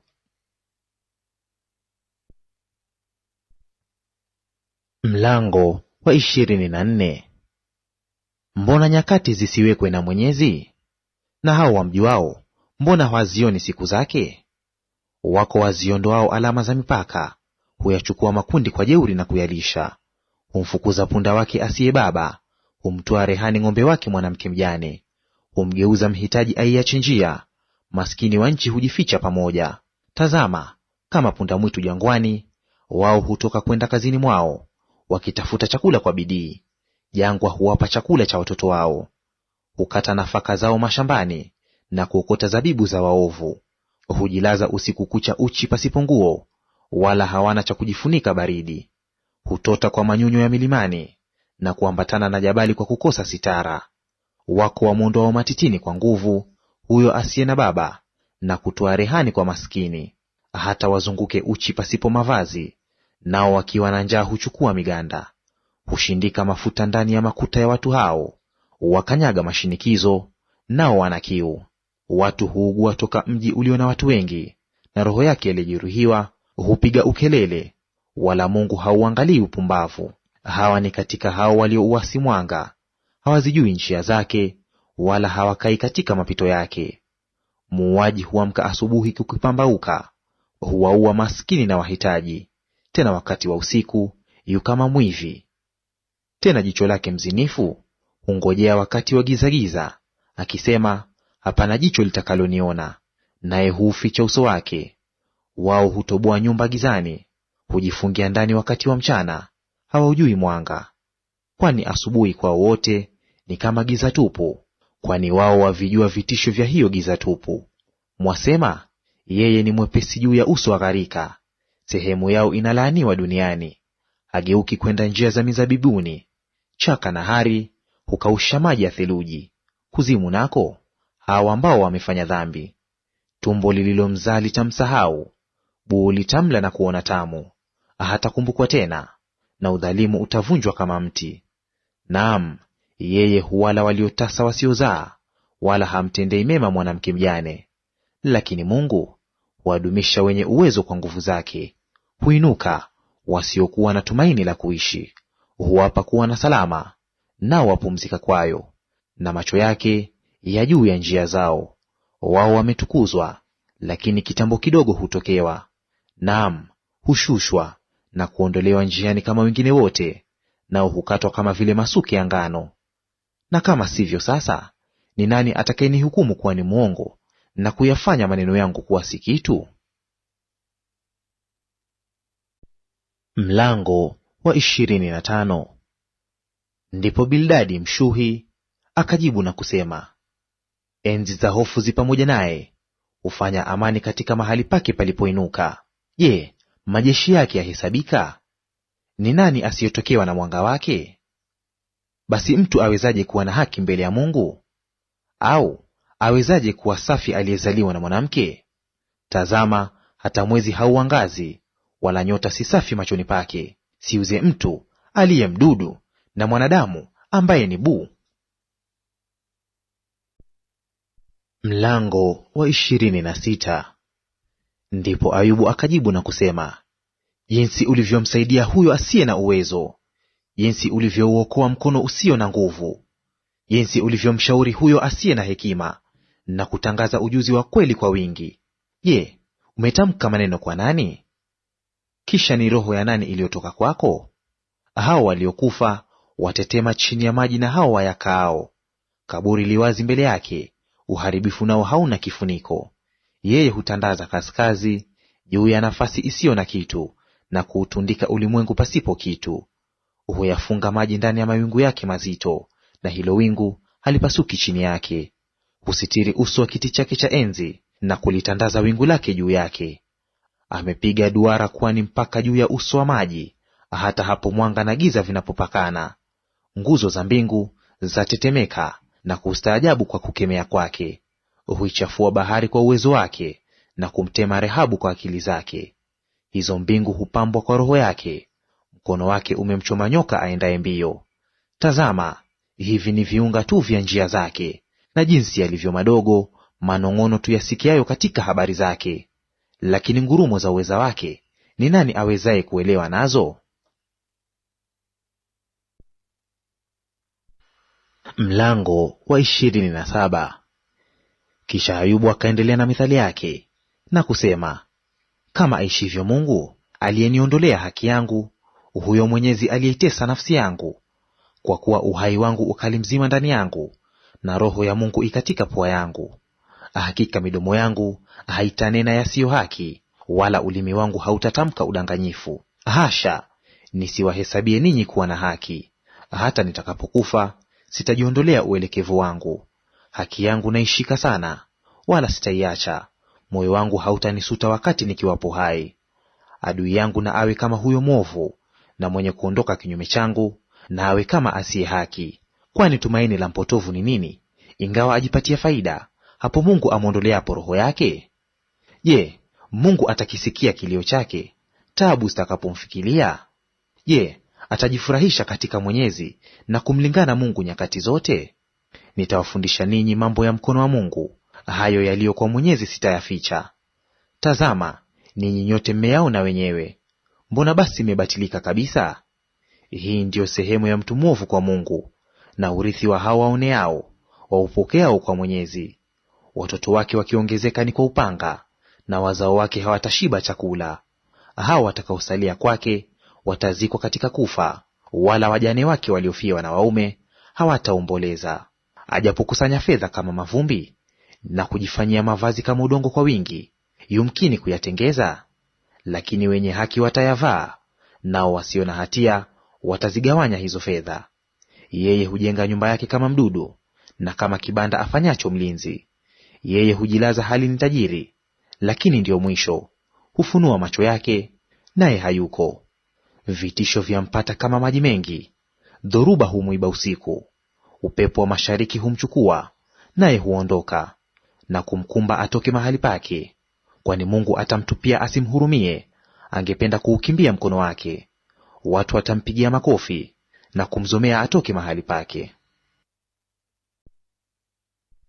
Mlango wa 28. Hakika kuna shimo wachimbako fedha, na mahali wapatapo dhahabu waisafishayo. Chuma hufukuliwa katika ardhi, na shaba huyeyushwa katika mawe. Binadamu hukomesha giza, huyatafuta hata mpaka ulio mbali, mawe ya giza kuu, giza tupu. Hufukua shimo mbali na makao ya watu, husahauliwa na nyayo zipitazo. Huning'inia mbali na watu, huyumbayumba huko na huko. Katika ardhi ndimo kitokeamo chakula, na nchi yake hupinduliwa kama kwa moto. Mawe yake ni mahali zipatikanapo yakuti, nayo ina mchanga wa dhahabu. Njia ile hapana ndege mkali aijuaye, wala jicho la tai halijaiona. Wanyama wakali wajivunao hawajaikanyaga, wala simba mkali hajaipita. Huunyoshea mwamba wa gumegume mkono wake, huipindua milima hata misingi yake. Hukata mifereji kati ya majabali, na jicho lake huona kila kito cha thamani. Hufunga vijito visichuruzike, na kitu kilichostirika hukifunua. Bali hekima itapatikana wapi? Na mahali pa ufahamu ni wapi? Mwanadamu hajui thamani yake, wala haionekani katika nchi ya walio hai. Vilindi vyasema, haimo ndani yangu, na bahari yasema, haiko kwangu. Haipatikani kwa dhahabu, wala fedha haitapimwa iwe thamani yake. Haiwezi kutiwa thamani kwa dhahabu ya Ofiri, wala kwa shohamu ya thamani nyingi, wala kwa yakuti ya samawi. Dhahabu na vioo haviwezi kulinganishwa nayo, wala kubadili kwake hakutakuwa kwa vyombo vya dhahabu safi. Havitatajwa fedha luka wala bilauri, naam, kima cha hekima chapita marijani. Yakuti ya rangi ya manjano ya Kushi haitasawazishwa nayo, wala haitatiwa kima kwa dhahabu safi. Basi hekima yatoka wapi? Na mahali pa ufahamu ni wapi? Kwa kuwa imefichwa mbali na macho ya wote walio hai, na kusitirika na ndege wa angani. Uharibifu wa mauti husema, tumesikia habari zake kwa masikio yetu. Mungu ndiye aijuaye njia yake, naye anajua mahali pake. Maana anatazama hata miisho ya nchi, na kuona chini ya mbingu nzima. Apate kuufanyia upepo uzito wake, naam, anayapima maji kwa kipimo. Hapo alipoiwekea mvua amri, na njia kwa umeme wa radi. Ndipo alipoiona na kuitangaza, aliithibitisha, naam, na kuichunguza. Kisha akamwambia mwanadamu, tazama, kumcha Bwana ndiyo hekima, na kujitenga na uovu ndiyo ufahamu. Mlango wa 29. Kisha Ayubu akaendelea na mithali yake na kusema, laiti ningekuwa kama nilivyokuwa katika miezi ya kale, kama katika siku hizo Mungu aliponilinda, hapo taa yake ilipomulika juu yangu kichwani, nami nalitembea gizani kwa njia ya mwanga wake, kama nilivyokuwa katika siku zangu za kukomaa, hapo siri ya Mungu ilipokuwa hemani mwangu, wakati Mwenyezi alipokuwa akali pamoja nami, nao watoto wangu walipokuwa wakinizunguka, hatua zangu zilipokuwa zikioshwa kwa siagi, nalo jabali liliponimiminia mito ya mafuta, wakati nilipotoka kwenda mjini, hata langoni, nilipokitengeza kiti changu katika njia kuu. Hao vijana waliniona wakajificha, nao wazee wakaniondokea na kusimama. Wakuu wakanyamaa wasinene, na kuweka mikono yao vinywani mwao. Sauti yao masheki ilinyamaa, na ndimi zao zilishikamana na makaakaa yao. Maana sikio liliponisikia, ndipo likanibarikia, na jicho liliponiona likanishuhudia. Kwa sababu nalimwokoa maskini aliyenililia, yatima naye na yule asiyekuwa na mtu wa kumsaidia. Baraka yake yeye aliyekuwa karibu na kupotea ilinijia, nikaufanya moyo wa mjane kuimba kwa furaha. Nalijivika haki, ikanifunika; adili yangu ilikuwa kama joho na kilemba. Nalikuwa macho kwa kipofu, nalikuwa miguu kwa aliyechechemea. Nalikuwa baba kwa mhitaji, na dawa ya mtu nisiyemjua naliichunguza. Nami nilizivunja taya za wasio haki, na kumpokonya mawindo katika meno yake. Ndipo niliposema, nitakufa ndani ya kioto changu, nami nitaziongeza siku zangu kama mchanga. Shina langu limeenea hata kufika majini, na umande hukaa usiku kucha katika matawi yangu. Utukufu wangu utakuwa mpya kwangu, na uta wangu hurejezwa upya mkononi mwangu. Watu walitega masikio kunisikiliza na kungoja, wakanyamaa kimya wapate sikia mashauri yangu. Hawakunena tena baada ya kusikia maneno yangu, matamko yangu yakadondoka juu yao. Walikuwa wakiningojea kama kungojea mvua, wakafunua vinywa vyao sana kama mvua ya masika. Walipotaka tamaa, nikacheka nao, na mwanga wa uso wangu hawakuuangusha.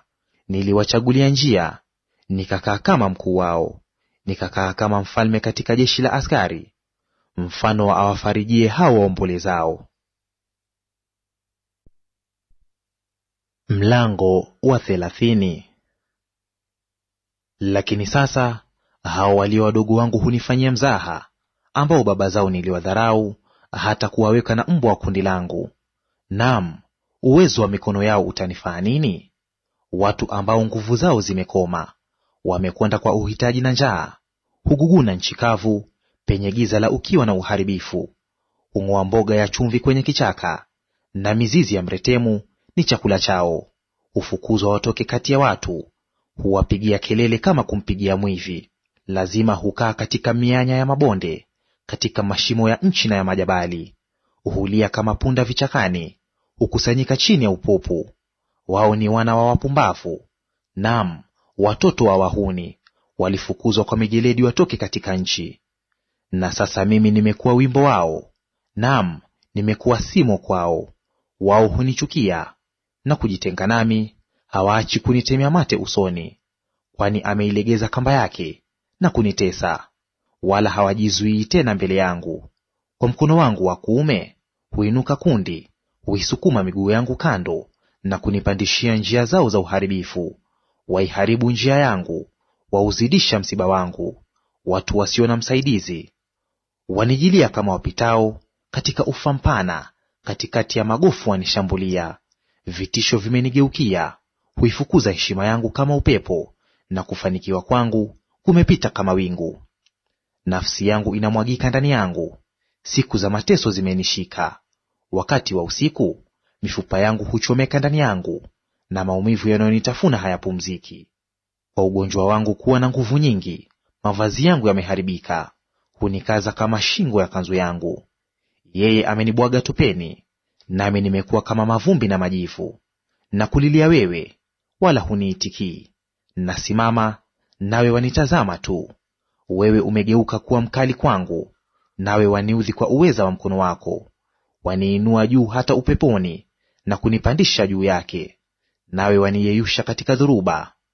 Kwani najua kuwa utanileta hata kifoni, niifikilie nyumba walioandikiwa wenye uhai wote.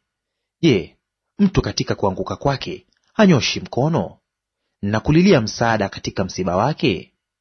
Je, mimi sikulia kwa ajili ya huyo aliyekuwa katika taabu? Nafsi yangu je, haikusononeka kwa ajili ya wahitaji?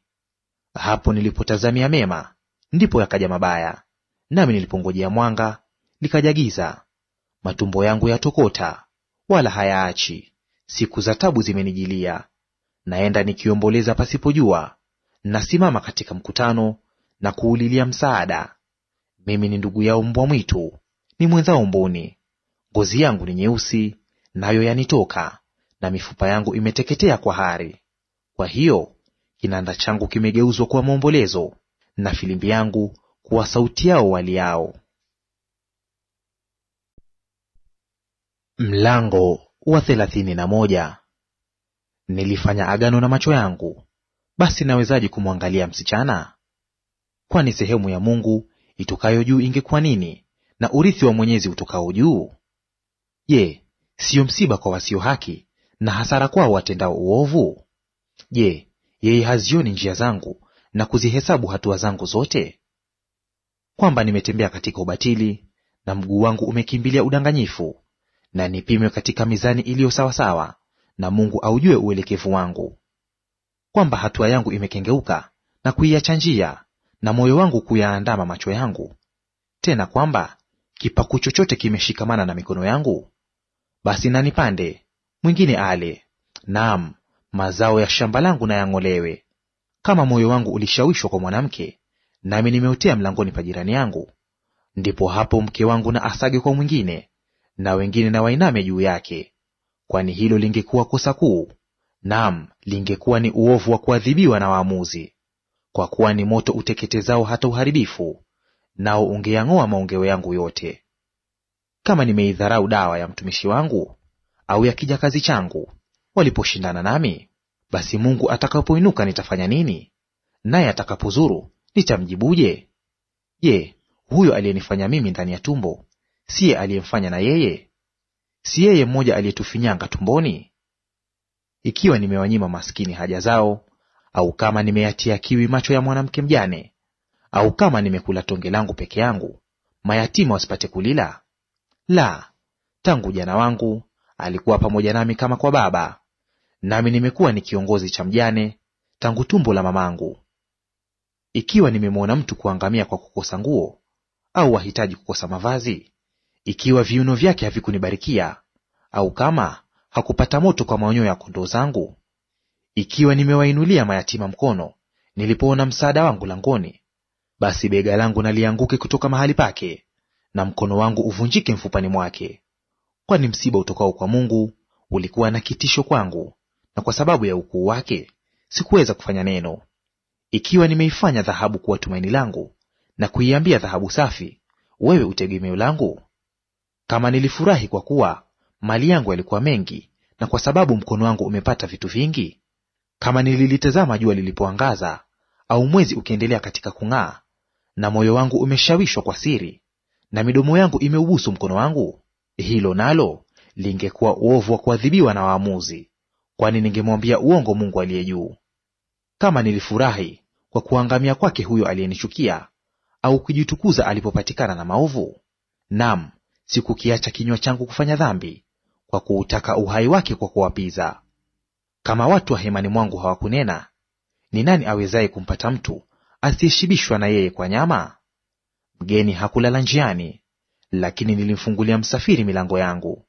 Ikiwa kama mwanadamu nimeyafunika makosa yangu, kwa kuuficha uovu wangu kifuani mwangu. Kwa sababu niliwaogopa mkutano mkubwa, na dharau la jamaa lilinitia hofu, hata nilinyamaa kimya, nisitoke mlangoni. Laiti ningekuwa na mtu wa kunisikia! Tazama, sahihi yangu ni hii, Mwenyezi na anijibu. Laiti ningekuwa na hayo mashitaka iliyoandikwa na adui yangu! Hakika ningeyachukua mabegani, ningejifungia mfano wa kilemba. Ningemwambia hesabu ya hatua zangu, ningemkaribia kama vile mkuu. Kama nchi yangu yalia juu yangu, na matuta yake hulia pamoja, kama nimeyala matunda yake pasipo kulipa, au kama nimewafanya wenyewe kupotewa na uhai, miiba na imee badala ya ngano, na magugu badala ya shairi. Maneno ya Ayubu yamekoma hapa. Mlango wa 32. Basi hao watu watatu wakaacha kumjibu Ayubu, kwa sababu alikuwa mwenye haki machoni pake mwenyewe. Ndipo zikawaka hasira za huyo Elihu mwana wa Barakeli, mbuzi katika jamaa ya Ramu, juu ya Ayubu, kwa sababu alikuwa amejipa haki mwenyewe zaidi ya Mungu. Tena hasira zake ziliwaka juu ya hao rafiki zake watatu, kwa sababu hawakupata jawabu, lakini wamemhukumia Ayubu makosa. Ndipo huyo Elihu alikuwa anangoja ili anene na Ayubu, kwa sababu hao wengine walikuwa wazee kuliko yeye. Hata Elihu alipoona kuwa hapana jawabu katika vinywa vya watu hao watatu, hasira zake ziliwaka. Basi Elihu mwana wa Barakeli, mbuzi, akajibu na kusema, mimi ni kijana na ninyi ni wazee sana. Kwa hiyo nilijizuia nisithubutu kuwaonyesha nionavyo. Nilisema, yafaa siku ziseme, na wingi wa miaka ufundishe hekima. Lakini imo roho ndani ya mwanadamu, na pumzi za Mwenyezi huwapa akili. Sio wakuu walio wenye akili, wala sio wazee watambuao hukumu. Basi nilisema, nisikilizeni mimi nami nitawaonyesha nionavyo. Tazama, niliangojea maneno yenu, nilizisikiliza nisikie hoja zenu, hapo mlipokitafuta mtakalonena. Naam, niliwasikiza ninyi, na tazama, hapana mmoja aliyemshinda Ayubu, wala kumjibu maneno yake kati yenu. Jitunzeni msiseme, sisi tumepata hekima, Mungu yumkini akamshinda, si mtu. Kwa kuwa yeye hajaelekeza maneno yake kwangu, wala sitamjibu mimi kwa maneno yenu. Wameshangaa, hawajibu tena, hawana neno la kusema. Na mimi, je, ningoje? Kwa sababu hawaneni, kwa sababu wasimama kimya, wala wasijibu tena. Mimi nami nitajibu sehemu yangu, mimi nami nitaonyesha nionavyo. Kwa kuwa nimejaa maneno, roho iliyo ndani yangu hunihimiza. Tazama, tumbo langu ni kama divai iliyozibwa, kama viriba vipya likaribu na kupasuka. Nitanena ili nipate kutulia, nitafunua midomo yangu na kujibu. Tafadhali nisiupendelee uso wa mtu, wala sitajipendekeza kwa mtu yeyote, kwani mimi sijui kujipendekeza, au Muumba wangu angeniondoa kwa upesi. Mlango wa 33. Walakini Ayubu, na kuomba usikilize matamko yangu, ukayasikilize maneno yangu yote. Tazama basi, nimefunua kinywa changu, ulimi wangu umenena kinywani mwangu. Maneno yangu yatatamka uelekevu wa moyo wangu, na hayo niyajuayo, midomo yangu itayanena kwa unyofu. Roho ya Mungu imeniumba, na pumzi za Mwenyezi hunipa uhai. Kwamba waweza, nijibu, yapange maneno yako sawasawa mbele yangu, usimame. Tazama, mimi ni mbele ya Mungu kama ulivyo wewe, mimi nami nilifinyangwa katika udongo. Tazama, utisho wangu hautakutia hofu wewe, wala sitakulemea kwa uzito. Hakika umenena masikioni mwangu, nami nimesikia sauti ya maneno yako, ukisema, mimi ni safi, sina makosa, sina hatia, wala hapana uovu ndani yangu. Tazama, yuaona sababu za kufarakana nami, hunihesabu kuwa ni adui yake. Hunitia miguu yangu katika mkatale, na mapito yangu yote huyapeleleza. Tazama, nitakujibu, katika neno hili huna haki. Kwa maana Mungu ni mkuu kuliko mwanadamu, nawe kwani kumnung'unikia kwa vile asivyotoa hesabu ya mambo yake yote? Kwa kuwa Mungu hunena mara moja, naam hata mara ya pili, ajapokuwa mtu hajali. Katika ndoto, katika maono ya usiku, usingizi mzito uajiliapo watu, katika usingizi kitandani, ndipo huyafunua masikio ya watu, na kuyatia muhuri mafundisho yao, ili amwondoe mtu katika makusudio yake, na kumfichia mtu kiburi. Yeye huizuia nafsi yake isiende shimoni, na uhai wake usiangamie kwa upanga. Yeye hutiwa adabu kwa maumivu kitandani mwake, na kwa mashindano yaendeleayo daima mifupani mwake. Hata roho yake huchukia chakula, na nafsi yake huchukia nyama nzuri. Nyama ya mwili wake huliwa isionekane, na mifupa yake isiyoonekana yatoka nje. Naam, nafsi yake inakaribia shimoni, na uhai wake unakaribia waangamizi. Kwamba akiwapo malaika pamoja naye, mkalimani mmoja katika 1000, ili kumwonyesha binadamu hayo yampasayo, ndipo amwoneapo rehema na kusema, mwokoe asishuke shimoni. Mimi nimeuona ukombozi. Nyama ya mwili wake itakuwa laini kuliko ya mtoto, huzirudia siku za ujana wake. Yeye humwomba Mungu, naye akamtakabalia, hata auone uso wake kwa furaha, naye humrejeza mtu haki yake. Yeye huimba mbele ya watu na kusema, mimi nimefanya dhambi, na kuyapotosha hayo yaliyoelekea, wala sikulipizwa jambo hilo. Yeye ameikomboa nafsi yangu isiende shimoni, na uhai wangu utautazama mwanga. Tazama, hayo yote ni Mungu anayeyafanya, mara 2, naam hata mara 3 kwa mtu, ili kurudisha roho yake itoke shimoni, ili atiwe mwanga kwa mwanga wa walio hai. Angalia sana, Ayubu, unisikilize; nyamaza, mimi nitasema. Kama una neno la kusema, nijibu. Nena, kwani nataka kukuhesabia kuwa na haki. Kama sivyo, unisikilize mimi; nyamaza, nami nitakufunza hekima.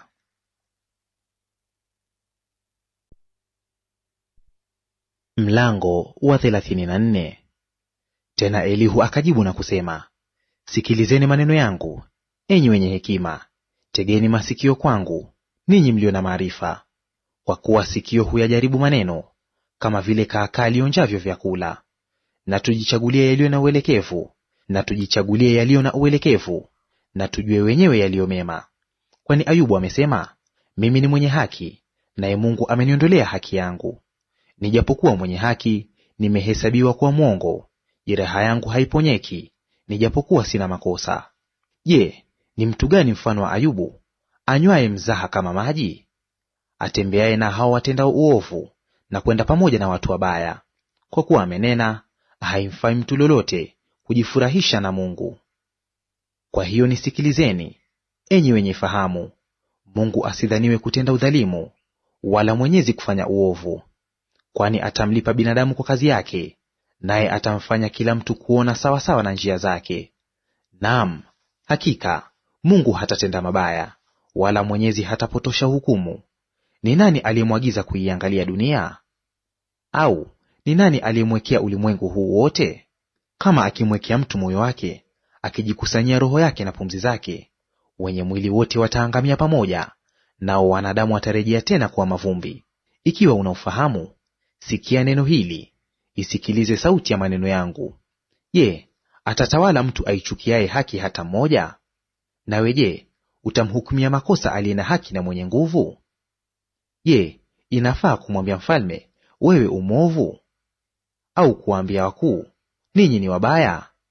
Sembuse huyo asiyependelea nyuso za wakuu, wala hawajali matajiri kuliko maskini. Kwani wote ni kazi ya mikono yake; hufa ghafula, hata usiku wa manane. Watu hutikisika na kwenda zao, nao mashujaa huondolewa pasipo mkono wa mtu. Kwani macho yake ya juu ya njia za mtu, naye huiona mienendo yake yote. Hapana weusi wala hilo giza tupu, wawezapo kujificha watendao udhalimu. Kwani yeye hana haja ya kumfikiria mtu zaidi, ili aende mbele za Mungu ahukumiwe. Yeye huwavunjavunja mashujaa pasina kuwachunguza, na kuwaweka wengine mahali pao. Kwa sababu hiyo yeye huyatafiti matendo yao, naye huwapandia usiku wakaangamia. Yeye huwapiga kama watu wabaya, waziwazi mbele ya macho ya wengine. Kwa sababu walikengeuka, wasimwandame yeye, wasikubali kuzishika njia zake hata moja. Hata wakafanya kilio cha maskini kumfikilia, naye akasikia kilio cha hao wateswao. Akitoa utulivu yeye, ni nani awezaye kuhukumia makosa?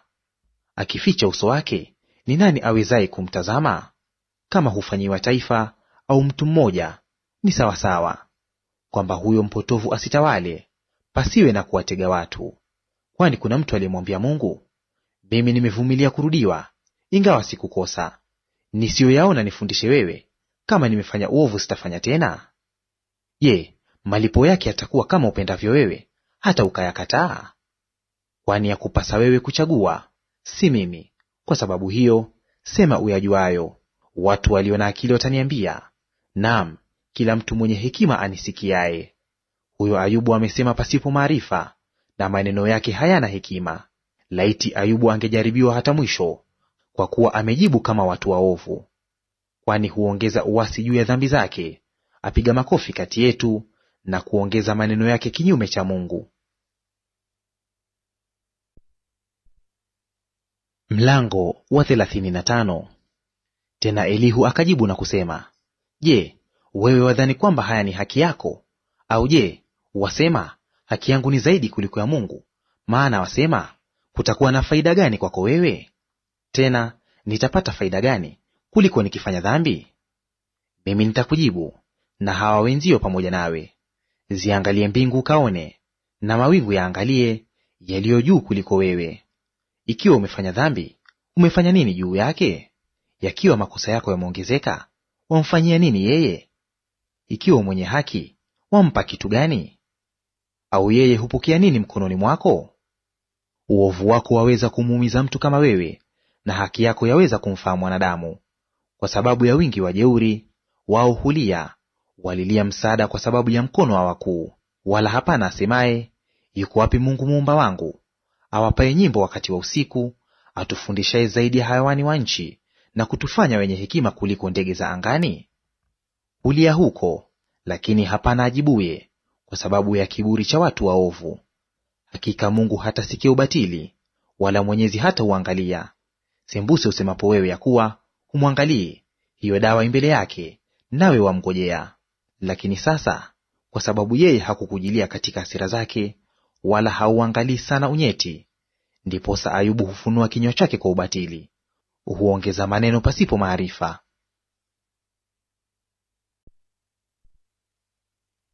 Mlango wa 36.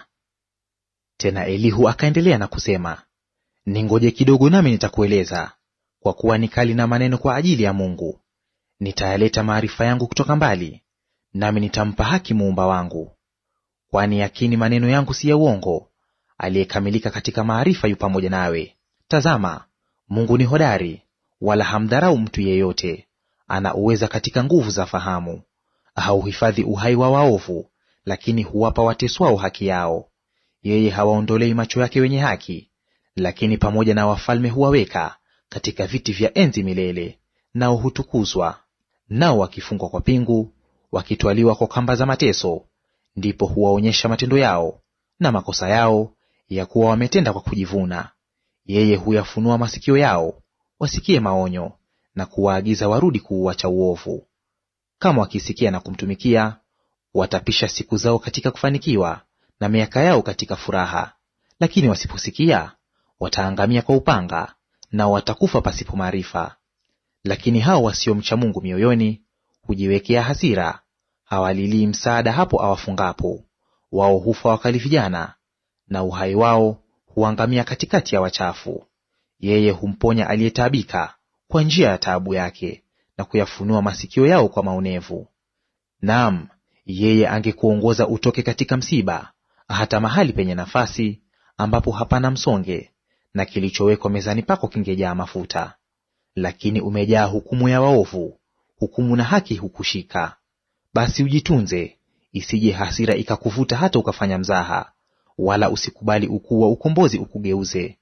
Je, mali yako yatosha hata usiwe katika tabu, na uwezo wote wa nguvu zako?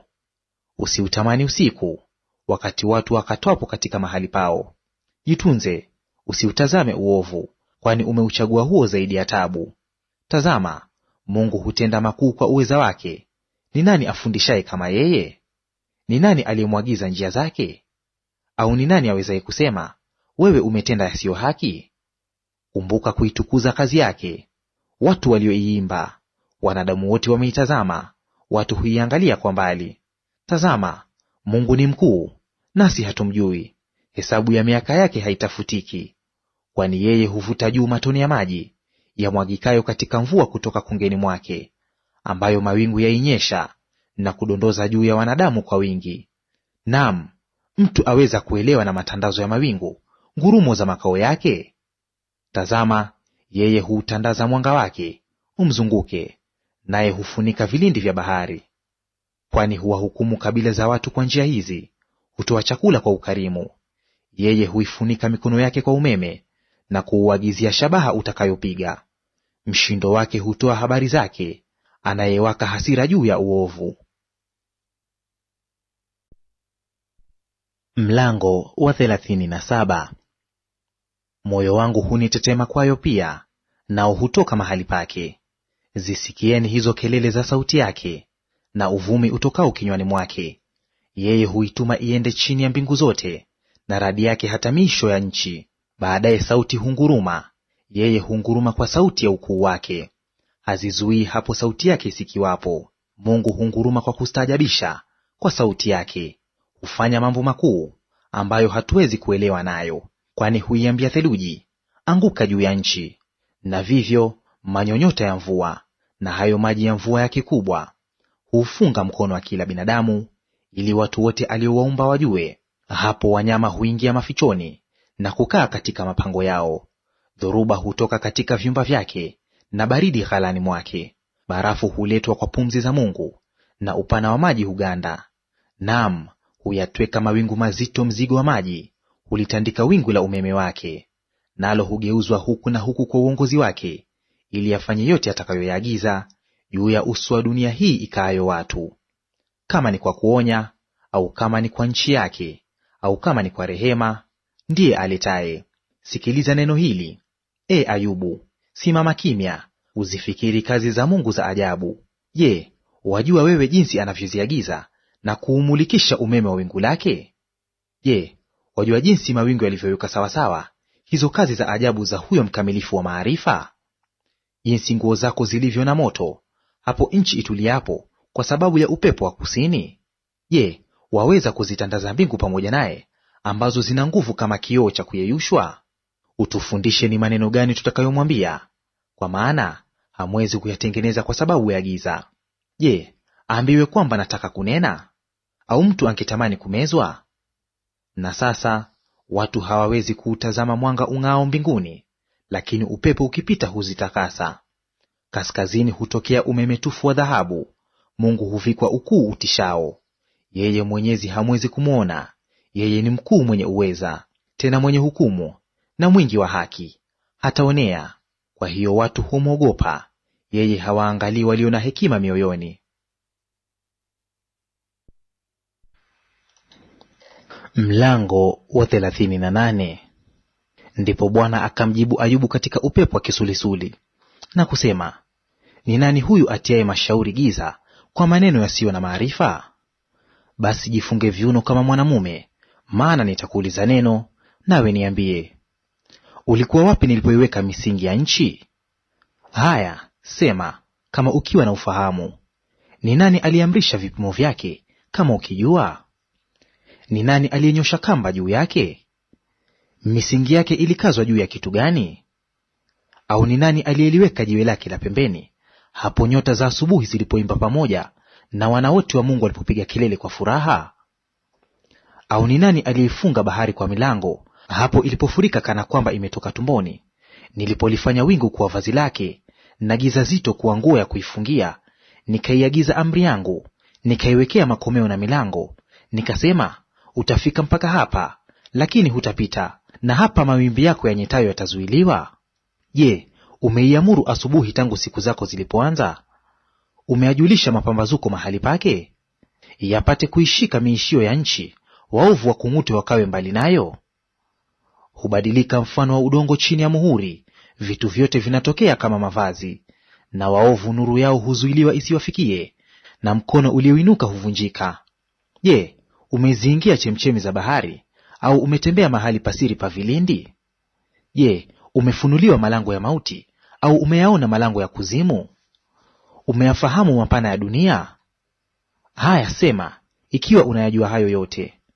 Iko wapi njia ya kuyafikia makao ya nuru? Na giza pia mahali pake ni wapi? Upate kuipeleka hata mpaka wake, upate kuelewa na mapito ya kuiendea nyumba yake. Hukosi unajua, maana ulizaliwa wakati huo, na hesabu ya siku zako ni kubwa. Je, umeziingia ghala za theluji, au umeziona ghala za mvua ya mawe, nilizoziweka akiba kwa wakati wa msiba, kwa siku ya mapigano na vita? Je, nuru hutengwa kwa njia gani, au upepo wa mashariki hutawanywaje juu ya nchi? Ni nani aliyepasua mfereji kwa maji ya gharika, au njia kwa umeme wa radi, kunyesha mvua juu ya nchi isiyo na watu, juu ya jangwa isiyokaa mwanadamu, kuishibisha nchi iliyokaa kame na ukiwa, na kuyameza majani yaliyo mororo? Je, mvua ina baba? Au ni nani aliyeyazaa matone ya umande? Barafu ilitoka katika tumbo la nani? Na sakitu ya mbinguni ni nani aliyeizaa? Maji hugandamana kama jiwe, na uso wa vilindi huganda kwa baridi.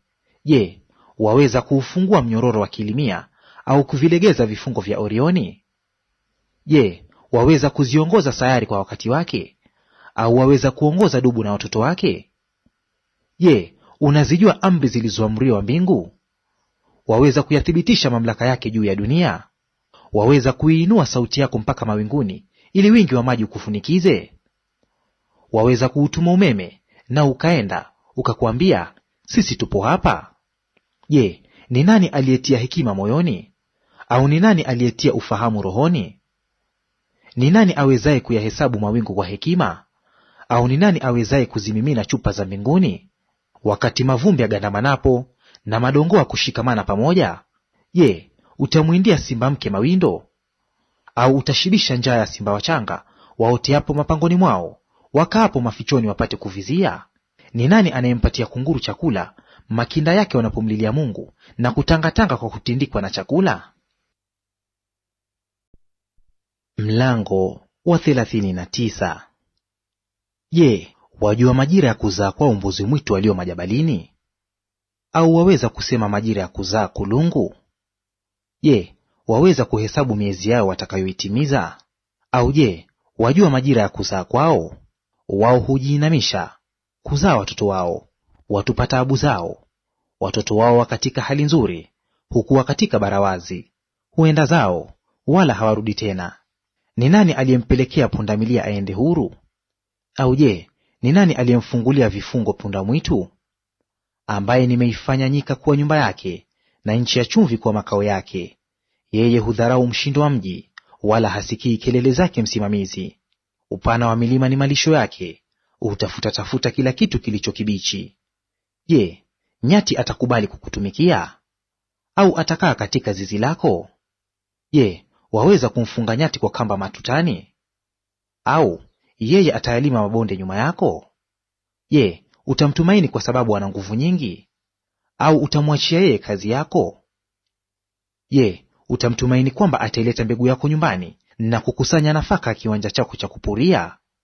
Bawa la mbuni hufurahi, lakini mabawa yake na manyoya yake, je, yana huruma? Kwani yeye huyaacha mayai yake juu ya nchi, na kuyatia moto mchangani, na kusahau kwamba yumkini mguu kuyavunja, au mnyama wa mwitu kuyakanyaga. Yeye huyafanyia ukali makinda yake, kana kwamba si yake; ijapokuwa taabu yake ni ya bure, hana hofu. Kwa sababu Mungu amemnyima akili, wala hakumpa fahamu. Wakati anapojiinua juu aende, humdharau farasi na mwenye kumpanda. Je, wewe ulimpa farasi uwezo wake? Au ni wewe uliyemvika shingo yake manyoya yatetemayo? Ndiwe uliyemfanya aruke kama nzige? Fahari ya mlio wake hutisha, huparapara bondeni na kuzifurahia nguvu zake. Hutoka kwenda kukutana na wenye silaha. Yeye hufanyia kichwa dhihaka, wala hashangai, wala hageuki kurudi nyuma mbele ya upanga. Podo humpigia makelele, mkuki ung'ao na fumo. Huimeza nchi kwa ukali wake na ghadhabu, wala hasimami kwa sauti ya baragumu. Kila ipigwapo baragumu, yeye husema, aha! Naye husikia harufu ya vita toka mbali, mshindo wa maakida na makelele. Je, mwewe huruka juu kwa akili zako, na kuyanyosha mabawa yake kwenda kusini? Je, tai hupaa juu kwa amri yako, na kufanya kioto chake mahali pa juu? Hukaa jabalini, ndiko kwenye malazi yake, juu ya genge la jabali na ngomeni.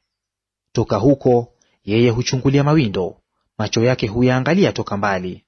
Makinda yake nayo hufyonza damu, na kwenye maiti ndiko aliko.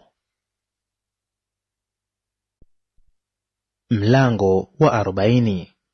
Bwana akafuliza kumjibu Ayubu na kusema, Je, mwenye hoja atashindana na Mwenyezi?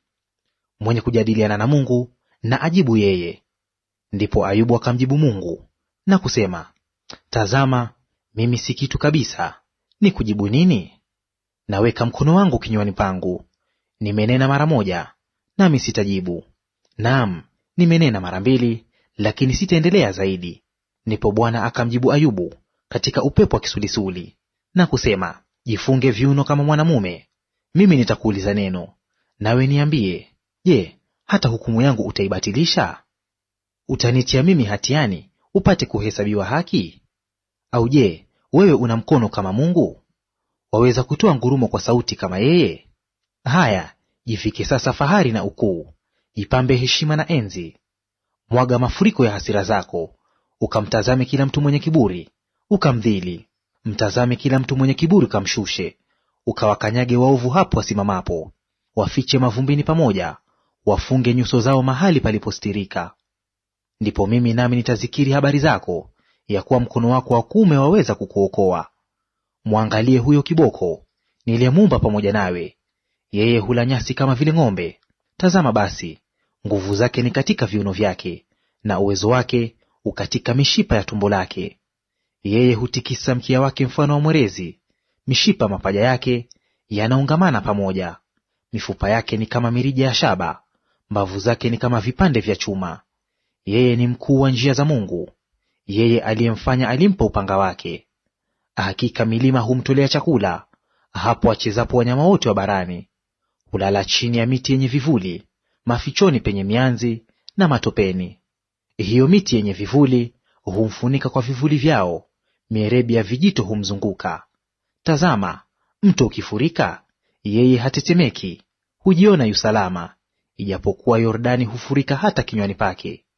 Je, mtu yeyote atamnasa akiwa yu macho, au kumtoboa pua yake kwa mtego? Mlango wa 41. Je, waweza wewe kumvua mamba kwa ndoana, au kuufunga ulimi wake kwa kamba? Je, waweza kutia kamba puani mwake, au kutoboa taya yake kwa kulabu? Je, atakusihi sana? Au atakuambia maneno ya upole? Je, atafanya agano pamoja nawe, umtwae kuwa mtumishi wako milele? Je, utamchezea kama ndege, au kumfunga kwa ajili ya wasichana wako? Je, vikosi vya wavuvi watamfanyia biashara? Watamgawanya kati ya wafanyao biashara? Je, waweza kuijaza ngozi yake na vyuma vyenye ncha, au kichwa chake kwa vyusa?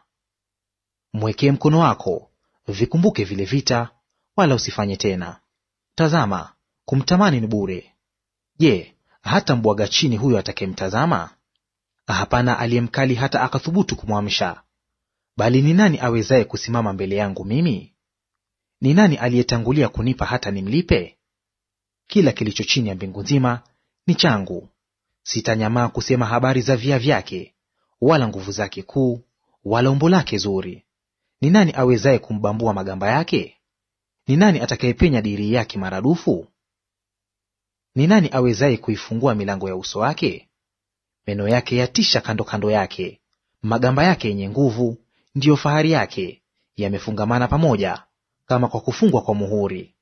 Jinsi yalivyoshikamana, hata upepo hauwezi kupita kati. Yamefungamana pamoja, yameshikamana, hata hayawezekani kutengwa. Kwa kuchemua kwake mwanga humemetuka, na macho yake yanafanana na makopi ya alfajiri. Mienge iwakayo hutoka kinywani mwake, na macheche ya moto huruka nje. Moshi hutoka katika mianzi ya pua yake, kama nyungu ikitokota, na manyasi yawakayo. Pumzi zake huwasha makaa, na miali ya moto hutoka kinywani mwake. Katika shingo yake hukaa nguvu, na utisho hucheza mbele yake. Manofu ya nyama yake hushikamana, yanakazana juu yake, hayawezi kuondolewa. Moyo wake una imara kama jiwe, naam, imara kama jiwe la chini la kusagia. Anapojiinua, mashujaa huogopa, kwa sababu ya uoga wao huvunjwa moyo. Mtu akimpiga kwa upanga haumwingii, wala fumo, wala mshale, wala mkuki wenye ncha. Yeye huona chuma kuwa kama nyasi, na shaba kama mti uliooza. Mshale hauwezi kumkimbiza, na mawe ya teo kwake hugeuka kuwa kama makapi. Marungu huhesabiwa kama mabua, naye hucheka mshindo wa mkuki ukitupwa. Pande zake za chini ni kama vigai vikali, hutandika malazi kama kuweka chombo cha kupuria nafaka juu ya matope. Yeye huchemsha kilindi mfano wa nyungu, hufanya bahari kuwa kama mafuta. Hufanya mapito yake kung'aa nyuma yake, hata mtu angedhani kilindi kina mvi. Juu ya nchi hapana aliyefanana naye, aliyeumbwa pasipooga. Yeye hutazama kila kitu kilicho juu, ni mfalme juu ya wote wenye kiburi. Mlango wa 42. Ndipo Ayubu akamjibu Bwana na kusema, najua ya kuwa waweza kufanya mambo yote, na ya kuwa makusudi yako hayawezi kuzuilika. Ni nani huyu afichaye mashauri bila maarifa? Kwa maana nimesema maneno nisiyoyafahamu, mambo ya ajabu ya kunishinda mimi nisiyoyajua. Sikiliza na kusihi, nami nitanena; nitakuuliza neno, nawe niambie. Nilikuwa nimesikia habari zako kwa kusikia kwa masikio, bali sasa jicho langu linakuona. Kwa sababu hiyo najichukia nafsi yangu, na kutubu katika mavumbi na majivu. Basi ikawa baada ya Bwana kumwambia Ayubu maneno hayo, Bwana akamwambia huyo Elifazi Mtemani, hasira zangu zinawaka juu yako na juu ya hao rafiki zako wawili, kwa kuwa ninyi hamkunena yaliyo sawa katika habari zangu, kama alivyonena mtumishi wangu Ayubu. Basi sasa jitwalieni ng'ombe waume 7 na kondoo waume 7, mkamwendee mtumishi wangu Ayubu, mjisongezee sadaka ya kuteketezwa. Na huyo mtumishi wangu Ayubu atawaombea ninyi, kwa kuwa nitamridhia yeye, nisiwatende sawasawa na upumbavu wenu. Kwani ninyi hamkunena maneno yaliyonyoka katika habari zangu, kama alivyonena mtumishi wangu Ayubu. Basi Elifazi Mtemani na Bildadi Mshuhi na Sofari Mnaamathi wakaenda wakafanya kama vile Bwana alivyowaamuru, naye Bwana akamridhia Ayubu. Kisha Bwana akaugeuza uteka wa Ayubu hapo alipowaombea rafiki zake, naye Bwana akampa Ayubu 2 kuliko hayo aliyokuwa nayo kwanza. Ndipo wakamwendea nduguze wote, waume kwa wake, na wote waliojuana naye hapo zamani, wakala chakula pamoja naye katika nyumba yake, nao wakamlilia na kumtuza moyo katika habari za huo uovu wote Bwana aliouleta juu yake. Kila mtu akampa kipande cha fedha na pete ya dhahabu kila mmoja. Basi hivyo Bwana akaubarikia huo mwisho wa Ayubu zaidi ya mwanzo wake, naye alikuwa na kondoo 14,000 na ngamia 6,000 na jozi za ng'ombe 1,000 na punda wake 1,000. Tena alikuwa na wana waume 7 na binti 3. Akamwita huyo wa kwanza jina lake Yemima, na wa pili akamwita jina lake Kesia, na watatu akamwita jina lake Keren-Hapuhu. Katika nchi hiyo yote hapakuwapo wanawake waliokuwa wazuri kama hao wana wa Ayubu. Na baba yao akawapa urithi kati ya ndugu zao wana waume. Kisha baada ya mambo hayo Ayubu akaishi miaka 140, naye akawaona wanawe na wana wa wanawe hata vizazi 4. Basi Ayubu akafa mzee sana, mwenye kujawa na siku.